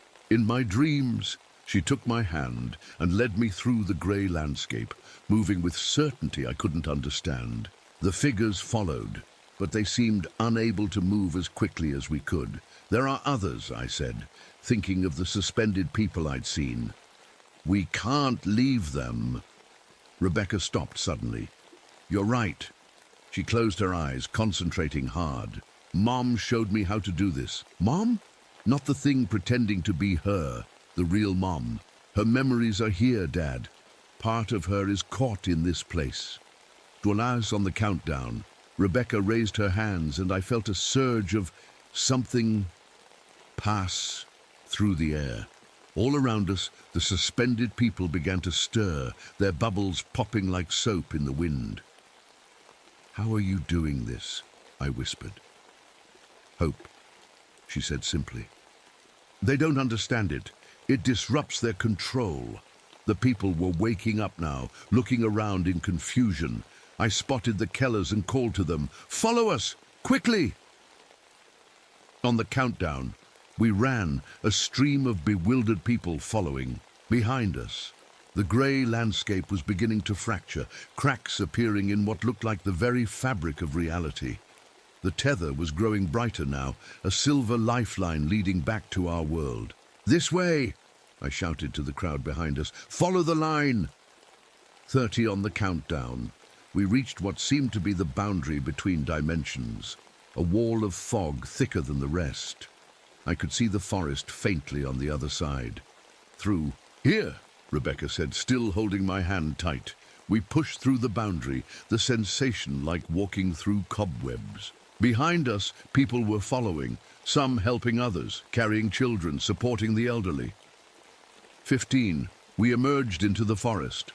Walt was there with a team of rangers, all holding UV lights that had pushed the fog back to create a safe zone. "Get everyone back!" I shouted. "It's going to collapse!" Rangers guided the confused returnees away from the fog bank, which was now pulsating rapidly. The grey colour shot through with bolts of strange lightning. So 5, 004, 003, Rebecca, and I ran to the rocks where we'd been before, climbing up for a better view. 02, 001. The device detonated with a silent flash of ultraviolet light, so bright it turned night to day for a split second. The fog circles throughout the forest seemed to implode, sucked back into the main incursion point like water down a drain. Then came the sound, a bass deep boom that I felt more than heard, vibrating in my chest and making the ground shudder. Beneath our feet, and then nothing. The fog was gone. The forest was silent for a moment before normal night sounds slowly returned, an owl hooting, leaves rustling in the breeze. Dr. Morgan found us still sitting on the rocks, watching as rangers and medical personnel tended to the returned people. "It worked," she said, her voice filled with awe. "You collapsed the gateway." "Rebecca did it," I said, my arm around my daughter's shoulders. "She found a way to free the people they'd taken." Dr. Morgan looked at Rebecca with new interest. "How?" Rebecca shook her head, looking suddenly tired. "I'm not sure I can explain it. I just knew. The aftermath was chaos, but the good kind." 52 people returned from the fog that night, some who had vanished days ago, like Miller and the Kellers, others who had been gone for years or even decades. Most were disoriented but physically unharmed. They described their time in the grey place as dreamlike, aware but unable to move or communicate. For all of them, it felt like only hours had passed, regardless of how long they'd been gone in our world. A few, like Martin, came back changed, white hair, reflective eyes, talking about the collective and the observers. These were the ones who had been studied most deeply, Dr. Morgan theorized. The ones whose minds had been more thoroughly connected to the entities. Walt's brother wasn't among the returnees. Some connections, it seemed, had been too complete to break. 2 weeks later, life was attempting to return to normal. The park was closed for environmental assessment, the official story being that unusual fog formations had caused hallucinations due to natural gas pockets. No one who hadn't experienced it believed the truth. Rebecca and I were having breakfast when she accidentally knocked over her orange juice. She yelped in surprise, and before either of us could grab a towel, a small patch of fog formed above. The spill, containing the liquid before it could spread. The fog evaporated instantly, leaving the juice gone without a trace. We stared at each other across the table. "That's new," I finally said. Rebecca nodded, looking at her hands. "It's been happening since that night. Small things, when I'm startled or upset." "Does it hurt?" "No. It feels natural, like it's always been part of me, just waiting to wake up." I reached across the table and took her hand. "We'll figure it out together." That night, I woke to the sound of Rebecca crying out in her sleep. I rushed to her room and found her sitting upright in bed, staring at the window. A small patch of fog hovered outside, moving against the wind. "Dad," she whispered, her eyes never leaving the window. "They're not all gone." in the fog. I could make out a familiar shape, tall and thin, watching us with a blank face that somehow still conveyed curiosity. "What does it want?" I asked, moving to stand between Rebecca and the window. "To learn," she said. "That's all they ever wanted, to understand us." The fog pressed against the glass but didn't come through. "They won't try to take anyone again." Rebecca continued. "Not like before. The gateway is closed. But thin places still exist, places where our worlds touch." "And you?" I asked, looking at her closely. "Are you a thin place now?" She nodded slowly. "I think part of me stayed there, and part of them came back with me." The fog receded from the window, the figure within it fading like mist in the morning sun. "What do we do?" I asked. Rebecca laid back down, pulling her blanket up. "We live with it, we learn from each other, and we remember to hope." Outside, the fog vanished completely, leaving only the normal darkness of a forest night. But I knew now what had always been true. There are thin places in this world where reality isn't as solid as we think. And sometimes things from beyond are watching, learning, trying to understand what makes us human. As I stood watching the night, I felt something I hadn't experienced since Sarah died. Hope.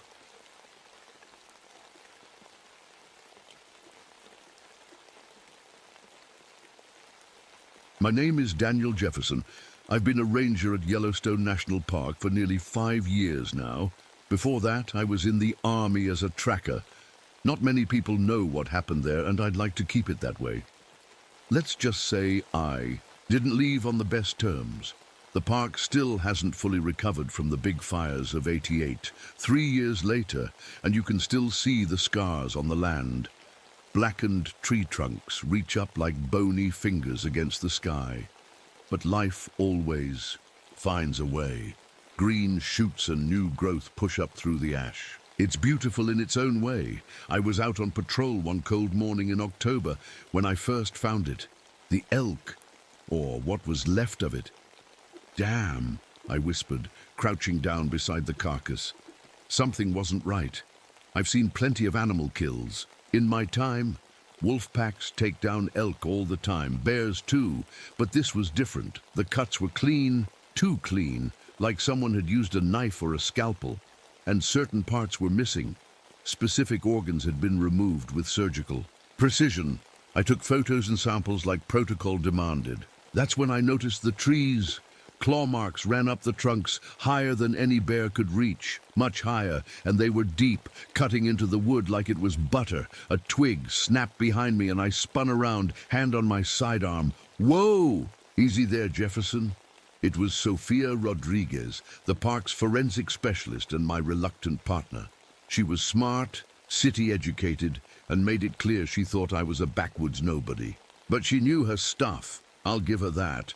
"What do you make of this?" I asked, gesturing to the elk. She knelt down, her dark eyebrows pulling together. This wasn't an animal, at least not any normal predator. Poachers? Maybe. But why take only certain organs? And look at these incisions. She pointed at the precision cuts. This was done by someone who knows anatomy. Or something, I muttered. Sophia rolled her eyes. "Let's stick to reality, Jefferson." Back at headquarters, I reported what we'd found to the chief ranger. He didn't seem concerned. "Probably just poachers getting creative," he said, but it didn't sit right with me. That night I called John Running Bear, our liaison with the Crow tribe. John was in his 60s, with a weathered face that told stories before he even opened his mouth. "I'll come by tomorrow," he said after hearing my description. Something in his voice told me he knew more than he was letting on. That night I couldn't sleep. The way those claw marks stretched up the trees kept playing in my mind. I've tracked wolves, bears, mountain lions.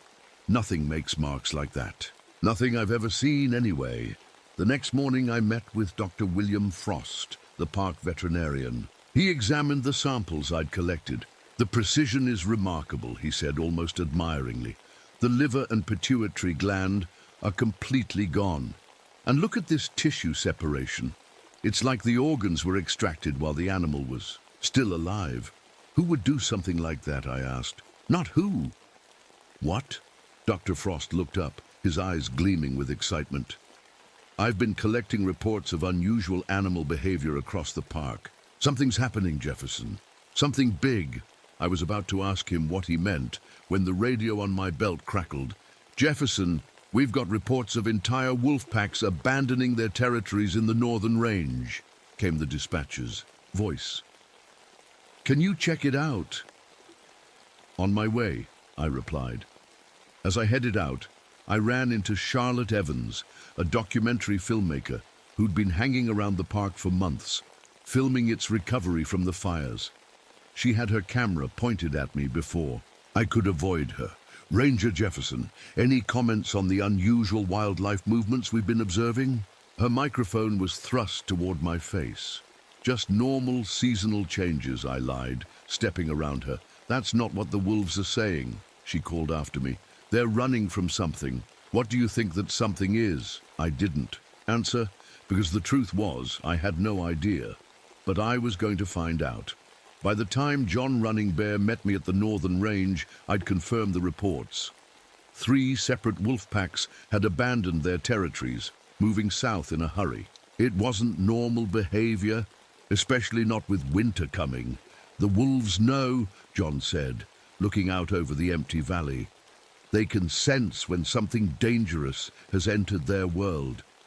Like what? I asked. John was quiet for a long moment. There are old stories among my people. Stories of beings that walk between worlds, between animal and man. I laughed nervously. You're talking about werewolves. John didn't smile. I'm talking about something much older, something that was here long before the first white settlers came. As the sun began to set, casting long shadows across the valley, a howl echoed in the distance. It started like a wolf's cry, but changed into something else, something that made the hair on the back of my neck stand up. John grabbed my arm, his fingers digging in. We should not be here after dark, he said, not when the hunter's moon is coming. We left. But that strange howl followed us all the way back to the ranger station, and so did the feeling that something was watching us from the trees. Over the next week we found 4 more mutilated animals, each one with the same surgical cuts, each missing the same organs, and each one killed exactly 3.5 days before the full moon. I started marking the locations on a map. They formed a pattern, spiraling inward toward an isolated area of the park called Devil's Throat, a deep geological formation that few tourists ever visited. I didn't know it then, but I was already being drawn into a hunt unlike any I'd experienced before. And this time, I wasn't the hunter, I was the prey. The next morning, I spread my map across my desk. Red pins marked each kill site. Blue pins showed where wolf packs had abandoned their territories. When you looked at them together, they made a clear spiral pattern, all pointing to Devil's Throat. What are you working on? Sophia asked, leaning against my doorway with a coffee mug in her hand. I waved her over. Look at this pattern. Something's using Devil's Throat as a home base. Sophia studied the map, her forehead wrinkling. That's weird, really weird. I'm heading out there today, I said, folding up the map. Want to come? She hesitated. Devil's Throat. That's pretty remote, Jefferson. That's why I need a partner, I said. Safety in numbers. The truth was, after what I'd seen, and that strange howl I'd heard, I didn't want to go alone. But I'd never admit that to Sophia. 2 hours later, we were hiking through dense forest, heading toward the center of the spiral. Devil's Throat was a narrow canyon with steep walls and a small cave system. Not many people ventured out this far. So what exactly are we looking for? Sophia asked as we hiked. I'll know it when I see it, I mumbled. Great plan, she said, rolling her eyes. We had just started setting up camera traps along the likely approach routes when Sophia grabbed my arm. Did you hear that? She whispered. I froze. At first I heard nothing but the wind in the trees, then a soft crunch of leaves. Something was moving through the forest about 50 yards to our right. Something big. I slowly turned my head. Through The trees, I caught a glimpse of movement. Dark fur, much taller than a normal wolf or bear. It was standing upright. "Don't move," I breathed. The figure paused. Even from this distance I could feel it watching us. Then it moved again, with a strange fluid grace that no human could match. It disappeared behind a stand of pines. What was that? Sophia's voice shook. "I don't know," I answered honestly, "but it wasn't a bear or a wolf." We finished setting up the cameras as quickly as we could and got out of there. Later, when we checked the footage, all we got was static and strange, distorted audio. Like growling mixed with words. Back at headquarters, John Running Bear was waiting for me. One look at my face and he knew. "You saw it," he said simply. I nodded. "Come with me," he said. He drove us to the edge of the reservation and led me to his small cabin. Inside, the walls were covered with old photographs and drawings. He pointed to one, a crude sketch from the 1800s, showing an upright wolf-like creature with human hands. "My people call them skinwalkers," John said. "Medicine men who committed terrible acts to gain dark power, the power to transform." "That's just a legend," I said, but my voice lacked conviction. "Is it?" John asked. "Then what did you see today?" I had no answer. The next day, the chief ranger called me into his office. His face was grim. "We've got 2 dead campers," he said. "Backcountry site near Devil's Throat." My stomach dropped. "How?" "That's why I called you. It matches your elk cases. Same surgical precision, same missing organs. I drove out with the forensic team. The scene was worse than I imagined. The bodies were arranged in strange positions, almost like some kind of ritual. Clean incisions, just like the animals. Both victims were missing their pituitary glands and livers. "This doesn't make sense," Sophia said as we examined the scene. "No human killer does this, and no animal is this precise." I checked my calendar. The deaths had occurred exactly 3.5 days before the upcoming full moon, just like the animals.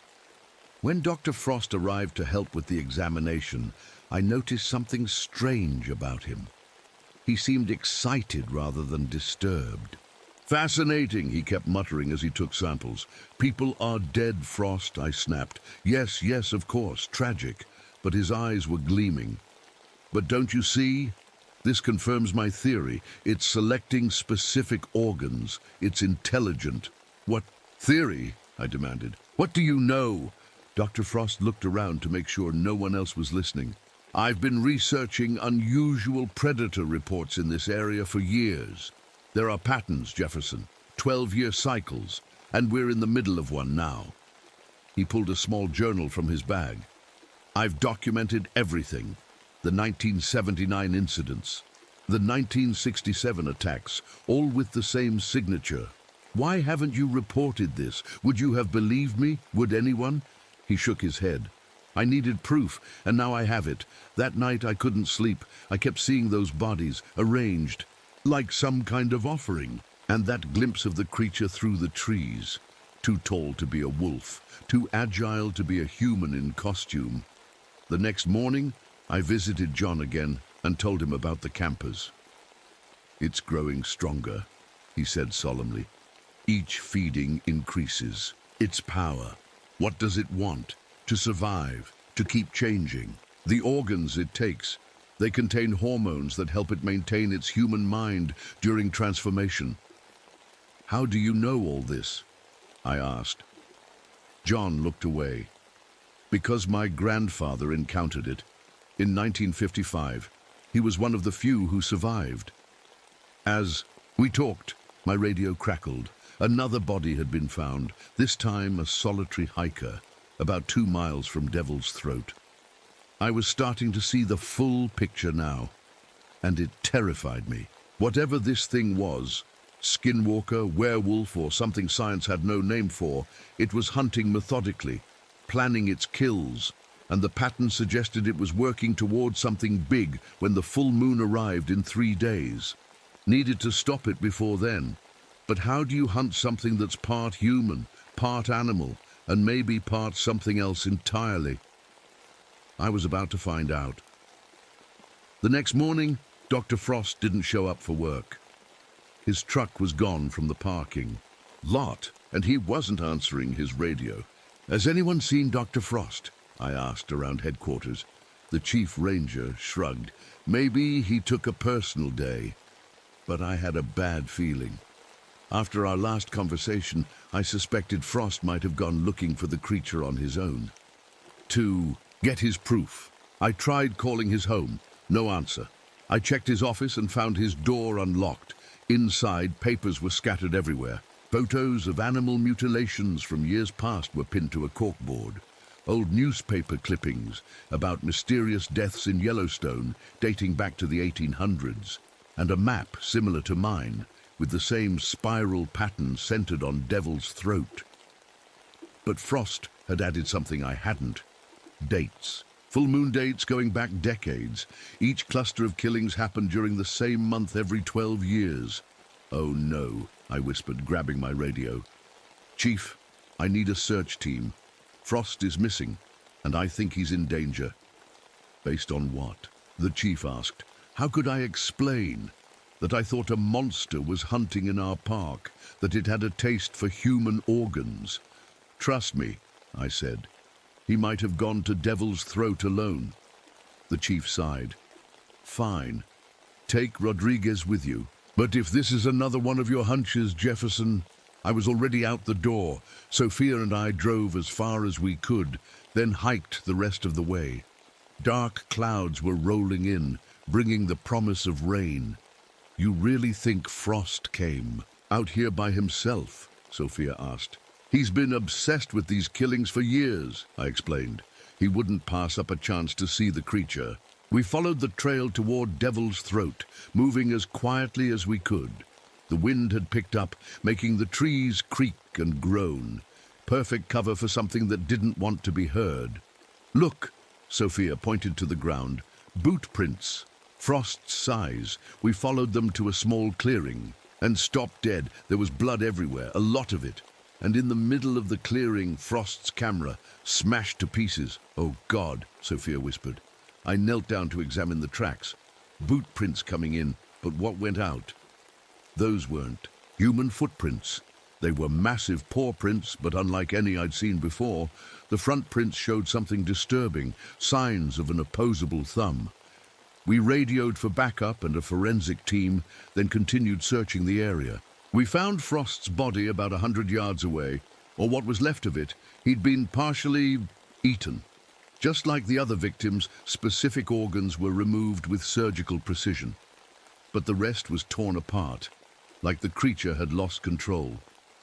I can't do this, Sophia said, turning away. I couldn't blame her. In all my years as a ranger, all my time in the army, I'd never seen anything like this. As the forensic team worked the scene, I searched for Frost's research journal. He'd mentioned documenting everything, but it wasn't on his body or in the clearing. The creature had taken it. That struck me as odd. Why would it take a book? Unless it could read, unless it was as intelligent as Frost had suggested. That night, after we'd brought Frost's body back, John running. Bear came to see me. The killing has escalated, he said. It's growing desperate. Why? I asked. What does it want? The full moon is almost here, John explained. During the full moon, the transformation is complete. But without the organs it needs, it loses its human mind entirely, becomes pure animal. And with the organs, it can control the change, keep its human intelligence, continue its existence. I thought about the surgical precision of the cuts, the methodical pattern of killings, the stolen journal. This thing, it understands what it's doing, I said slowly. It's harvesting. John nodded grimly. And it will kill again before the moon is full. I needed to know more, what we were dealing with, how to stop it. The next morning, I gathered everything I could find in Frost's office and brought it to the conference room. I spread it all out and started piecing together the history. According to Frost's notes, the first recorded killings that matched this pattern happened in 1879, just after the park was established. Thomas Wolfert, one of the first naturalists in Yellowstone, disappeared while investigating animal deaths. His colleague, Dr. Alexander Wolcott, led the search but never found him.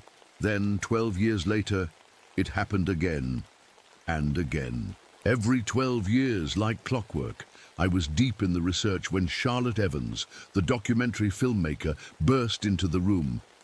"Ranger Jefferson, is it true? Dr. Frost was killed by the same thing that's been mutilating the animals?" "How? Did you hear about that?" I demanded. "News travels fast," she said, already filming me with her handheld camera. "I've been documenting unusual predator activity in the park for months. This could be the breakthrough I've been waiting for."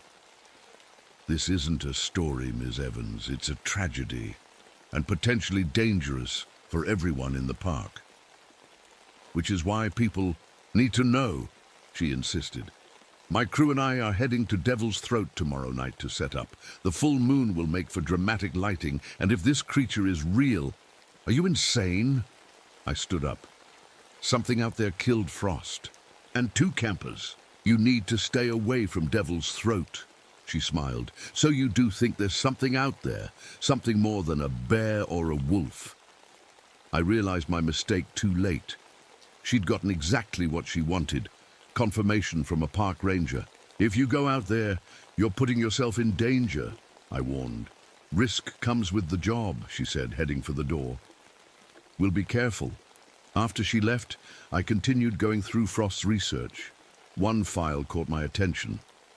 Old tribal. Police reports from the Crow Reservation. In 1967, during the last cycle, 3 tribal members had gone missing. 2 were found dead with the familiar surgical cuts.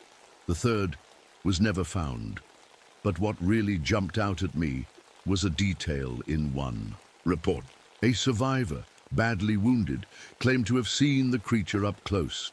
He described it as a 7-foot-tall bipedal wolf with white patches in its black fur. It had tried to speak to him before attacking. Tried to speak.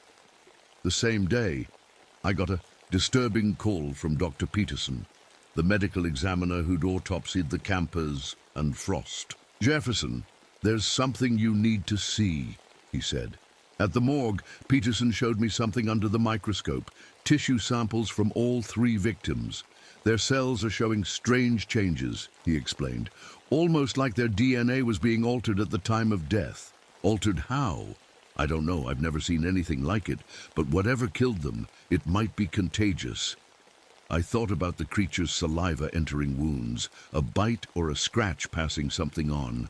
"Like rabies?" I asked. "No, much more complex. It's changing specific parts of the genetic code." Peterson looked up at me. "If I didn't know better, I'd say it was trying to transform them." That night, I dreamed of running through dark woods, chasing something I couldn't see. When I woke up, sweating and disoriented, I knew what I had to do. I had to hunt this thing down before the full moon, before it could kill again. But first, I needed special equipment. If myths about werewolves had any truth to them, regular bullets wouldn't be enough. I needed something that could actually hurt this creature.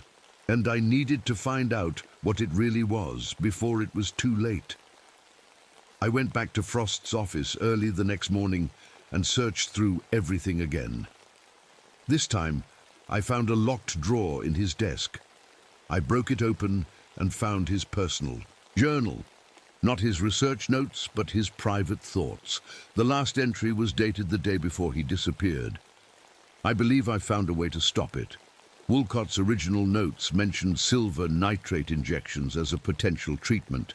If silver nitrate can slow the transformation, perhaps it can be weaponized. I prepared several syringes. Tomorrow I'll see if my theory is correct. Under the journal was a small case. Inside were 3 syringes filled with clear liquid, carefully packed. I took the case and went to find Sophia. She was in the lab, examining samples from Frost's autopsy. "I need your help," I said, showing her the syringes. "Can you tell me what's in these?" She carefully extracted a tiny amount and ran some tests. "It's a concentrated silver nitrate solution," she confirmed. "Pretty strong stuff. Why would Frost have this? I hesitated, then decided to tell her everything. About the 12-year cycles, the Skinwalker legends, the DNA changes Peterson had found. To my surprise, she didn't laugh. I've been seeing the evidence too, she admitted. Whatever this is, it's not something science can easily explain. She looked at the syringes. You're going after it, aren't you? I nodded. Then you'll need more than just silver nitrate. She reached into her desk and pulled out a small bottle. Wolfsbane tincture. My grandmother was into herbal medicine, said it protected against evil. You believe in that stuff? I believe in covering all my bases. She handed me the bottle. Be careful, Jefferson. I took the silver nitrate solution and Wolfsbane to the armory. The chief gave me a strange look when I asked for permission to modify some ammunition, but he didn't ask questions. He'd seen Frost's body too. I carefully filled several hollow point bullets with the silver nitrate solution, then added a few drops of the Wolfsbane tincture. I didn't know if it would work, but it was better than nothing. As I was loading the specialized ammo into my rifle, John Running Bear arrived. Evans and her film crew left for Devil's Throat an hour ago, he said. What? The full moon isn't until tomorrow night. They wanted to set up early, get establishing shots. John looked worried. The creature will be growing stronger as the moon waxes. It'll be aggressive, desperate to complete its harvest before the full transformation. I grabbed my gear. I have to warn them. Wait, John said. You can't go alone. I'm not asking anyone else to risk their lives.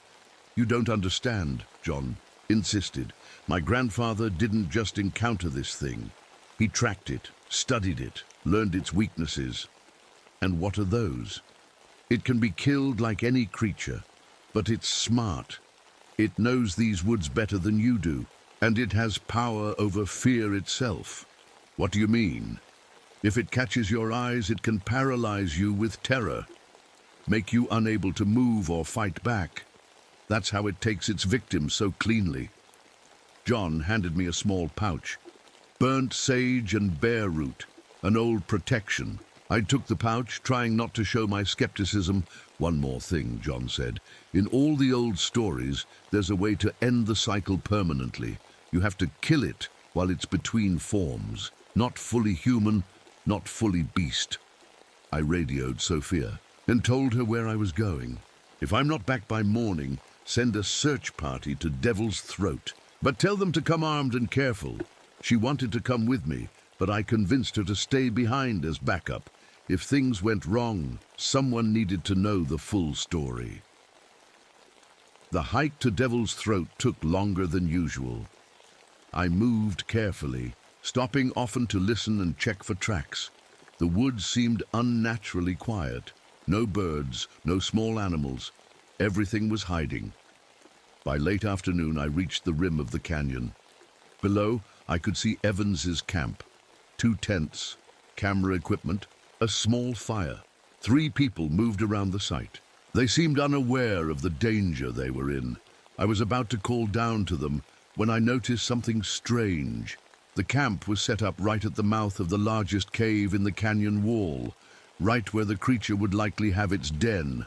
Why would they set up there of all places, unless... I raised my binoculars and focused on Evans. She was setting up a camera, pointing it at the cave entrance. But her movements were too deliberate, too knowing. She wasn't just hoping to catch footage of the creature. She knew exactly where it lived. She'd known all along. I needed to get down there, but the trail was steep and winding. It would take at least 30 minutes to reach the bottom safely. That's when I heard the scream.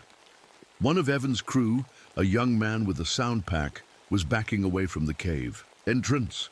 Something dark and massive was emerging from the shadows. Even from this distance, I could see it clearly now. 7 feet tall, standing on 2 legs. Dark fur with white patches on its chest and face. A wolf's head, but more angular, with intelligent eyes, and its hands, long-fingered with sharp claws, but clearly able to grip and manipulate like human hands. The Dogman, the Skinwalker. Whatever name you wanted to give it, the creature was real and it was right there in front of me. I raised my rifle, but the angle was bad. The crew member was in my line of fire. The creature moved with shocking speed. It grabbed the sound technician and dragged him into the cave before I could even shout a warning. Evans and her other crew member didn't run. Instead, they followed, cameras rolling. They weren't afraid. They were filming. I scrambled down the trail as fast as I dared, nearly falling several times. By the time I reached the bottom, the light was fading. The entrance to the cave loomed dark and forbidding. I could hear voices inside. Not screams, but actual conversation. With my rifle ready, I crept into the cave entrance. The tunnel widened quickly into a large chamber lit by Evans' camera lights. And there, in the center, was something I never expected to see. Evans was talking to the creature, actually talking to it, and it was responding in a deep, rumbling voice that was partly growl, partly human speech. "Need more time," it was saying. "The moon comes. Without the final harvest, I lose myself completely." "We had a deal," Evans said coldly. "You give me exclusive footage, the story of the century, and I provide you with what you need." That's when I saw the sound technician. He was bound but alive, looking terrified. The creature turned its massive head toward the cave entrance. It had sensed me. "You brought others?" it growled at Evans. "No," she said, turning. Her face showed genuine surprise when she saw me. "Jefferson, how did you find us?" "Step away from that thing, Evans," I ordered, keeping my rifle trained on the creature's chest. The creature didn't attack. It watched me with unnervingly human eyes. "You don't understand," Evans said. "This isn't what you think. He's not just killing randomly. He needs these organs to survive, to maintain his humanity." "He?" I kept my aim steady. "You know what this thing is?" "Not what," she said. "Who?" "This is Dr. Alexander Woolcott." The name hit me like a punch to the gut. Woolcott, the naturalist from the 1800s, the one who had searched for his missing colleague. "That's impossible," I said. "Woolcott would be over 150 years old." The creature, Woolcott, made a sound that might have been a laugh. "The blessing and curse of my condition, Ranger. I do not age as you do." "You killed those people," I said. "You killed Frost." "I had no choice," the creature growled. "The cycle demands it. Without the organs, the hormones they contain, I lose my mind, become no more than a beast." "So you murder innocent people to keep yourself human?" I felt sick. "I take only what I need from as few as possible," it said. "I've controlled this hunger for over a century, killed only when necessary." Evans stepped between us. "That's why I'm helping him. Think about what we could learn. His condition could revolutionize medicine, explain legends that have existed for centuries. By sacrificing people," I said flatly. "Sacrifices for a greater purpose," she argued. "Science requires difficult choices sometimes." I realized then how deep this went. Evans hadn't stumbled onto this story. She'd made a deal with a monster. "Move aside," I told her. "I'm ending this now." Before she could respond, the other crew member grabbed her and pulled her away. "Run!" he shouted. "It's losing control." I looked at the creature and saw the change happening. Its eyes were losing their human intelligence, becoming more animal-like. Its body was shifting, growing larger, more wolf-like. The transformation was beginning, and I had only seconds to act. I raised my rifle and fired. The special bullet hit Woolcott in the shoulder. He roared in pain, a sound that was half human, half beast. Where the silver nitrate entered his body, the fur seemed to burn away, revealing human skin underneath. "Run!" I shouted to Evans and her crew. "Get out now!" The crew member dragged Evans toward the exit, but she fought against him. "No, we can still help him." Woolcott fell to his knees, his body twisting and changing. The transformation was speeding up, fur sprouting across his body, his face elongating into a full wolf's snout. I fired again, hitting him in the leg. Another howl of pain. but then his eyes locked with mine. Those yellow, inhuman eyes. And suddenly I couldn't move. A wave of pure terror washed over me, freezing my muscles, making it hard to even breathe. John had warned me about this, the creature's power to paralyze with fear. With shaking hands, I reached for the pouch John had given me. Burnt sage and bear root. I crushed it in my palm and breathed in the sharp, earthy smell. The fear eased just enough. I could move again. Wolcott was fully transformed now, more beast than man. He charged at me, moving faster than anything that size should be able to move. Dove to the side, rolling behind a large boulder as claws slashed where I had been standing a second before. Jefferson, it was the sound technician still tied up near the back of the cave. Help me! I fired another shot around the boulder, not really aiming, just trying to keep the creature back. The bullet grazed Wolcott's arm, and he retreated. With a snarl, I used the moment to run to the technician and cut his ropes with my knife. Go, I told him. Follow the others out. He didn't need to be told twice. I turned back to face Wolcott, but he was gone. The cave seemed empty. Then I heard a shuffling sound above me. I looked up just as Wolcott dropped from a ledge near the ceiling. He landed on me, his weight knocking the rifle from my hands and pinning me to the ground. His hot breath hit my face as jaws full of sharp teeth snapped inches from my throat. I held him back with both hands, my arms shaking with the effort. Wolcott, I gasped. Alexander Wolcott, I know who you are. The creature paused, its eyes flickering with something like recognition. You were a scientist, I continued, desperate to reach whatever humanity remained.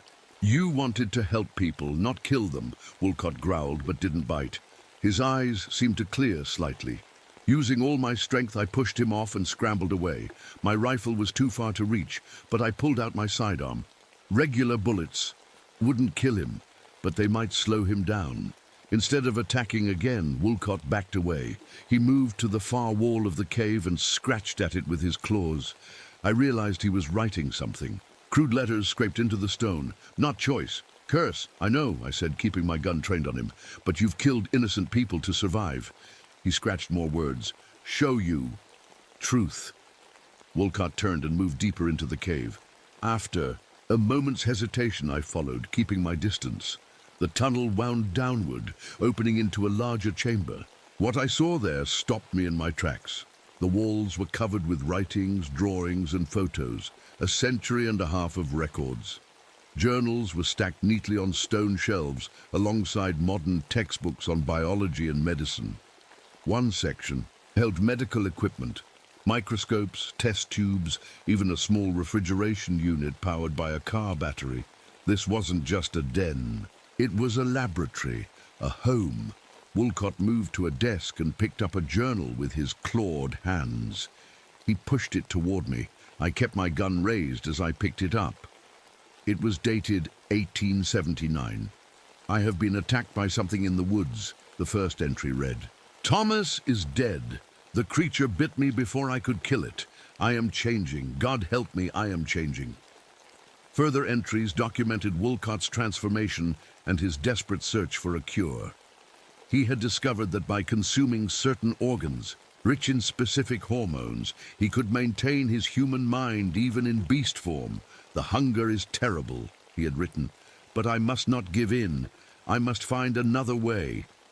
I looked up at Wolcott. He was watching me, his eyes now more human than wolf despite his monstrous appearance.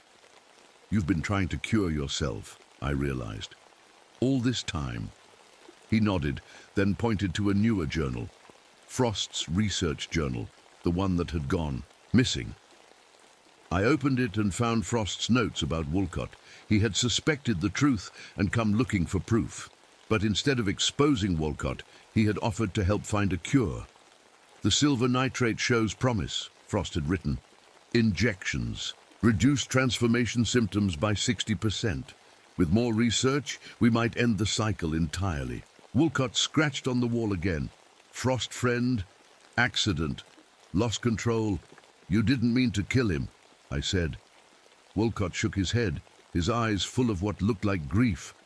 As I was processing this, I heard voices from the main chamber. Evans had returned with her camera. "Jefferson, are you alive in there?" "Stay back," I called. But she entered anyway, camera light blazing.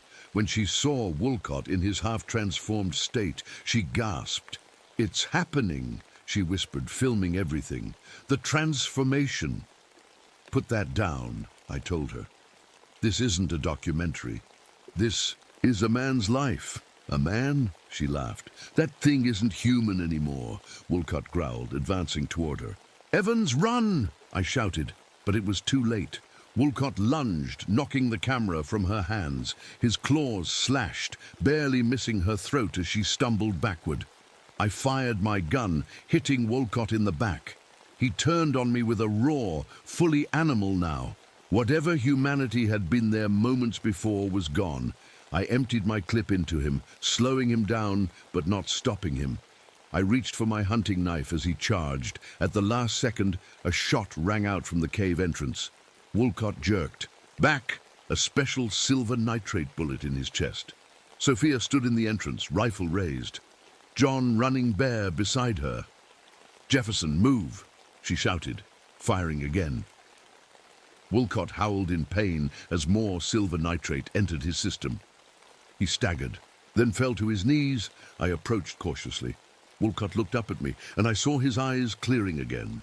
The human returning. With evident effort, he scratched one final message on the cave floor. "End it. Please." I looked into the eyes of the creature, of the man trapped inside, and saw only exhaustion. A century and a half of fighting against his nature, of killing to survive. I raised my knife. "Wait!" Evans cried. "You can't! Think of what we could learn." But I wasn't thinking about science. I was thinking about mercy. The knife plunged into Woolcott's heart. His body convulsed once, then went still. Before our eyes, the fur began to recede. The wolf features melted away, revealing the face of an old man with white hair and a beard, Dr. Alexander Woolcott, looking exactly as he did in photographs from the 1800s, only older, much older. "It's over," I whispered. We wrapped Woolcott's body and carried it out of the cave. By the time we reached the ranger station, official orders had come down. The entire incident was to be classified as animal attacks. Devil's Throat was declared temporarily closed for environmental recovery. When I objected, the chief ranger took me aside. "Think about it, Jefferson. What do you want us to tell people? That a 150-year-old werewolf was killing people in Yellowstone? We'd be laughingstocks. The park would become a circus." Deep down, I knew he was right. Some truths are too strange for the world to accept. Evans' footage mysteriously disappeared from evidence. She threatened to go public with her story anyway, but without proof. Who would believe her? Just another filmmaker making wild claims. For publicity. A week later, I was out patrolling when I met John Running Bear on the trail. "The cycle is broken," he said simply. "You did good." "Then why doesn't it feel good?" I asked. "Because you saw the man inside the monster," John replied. "You understood his struggle." I nodded, but something had been bothering me. During the final fight, I got a cut on my arm from his claws. John's face turned serious. "Show me." I rolled up my sleeve. The cut was already nearly healed, much faster than normal. "What does it mean?" I asked, though I feared I already knew. "It means you need to come with me," John said. "There are things I need to teach you, ways to control what's coming." "And if I can't control it?" John looked me in the eye. "Then you'll have a choice to make, a harder choice than the one you made for Woolcott." As we walked through the forest, I felt different. My senses seemed sharper. I could smell things I'd never noticed before, hear sounds that should have been too faint. Above us, the moon was waning, growing smaller night by night, but in 12 years it would be full again. And I would face the hunter's moon as something more than human. Some cycles, it seems, are never truly broken. They just find new ways to continue.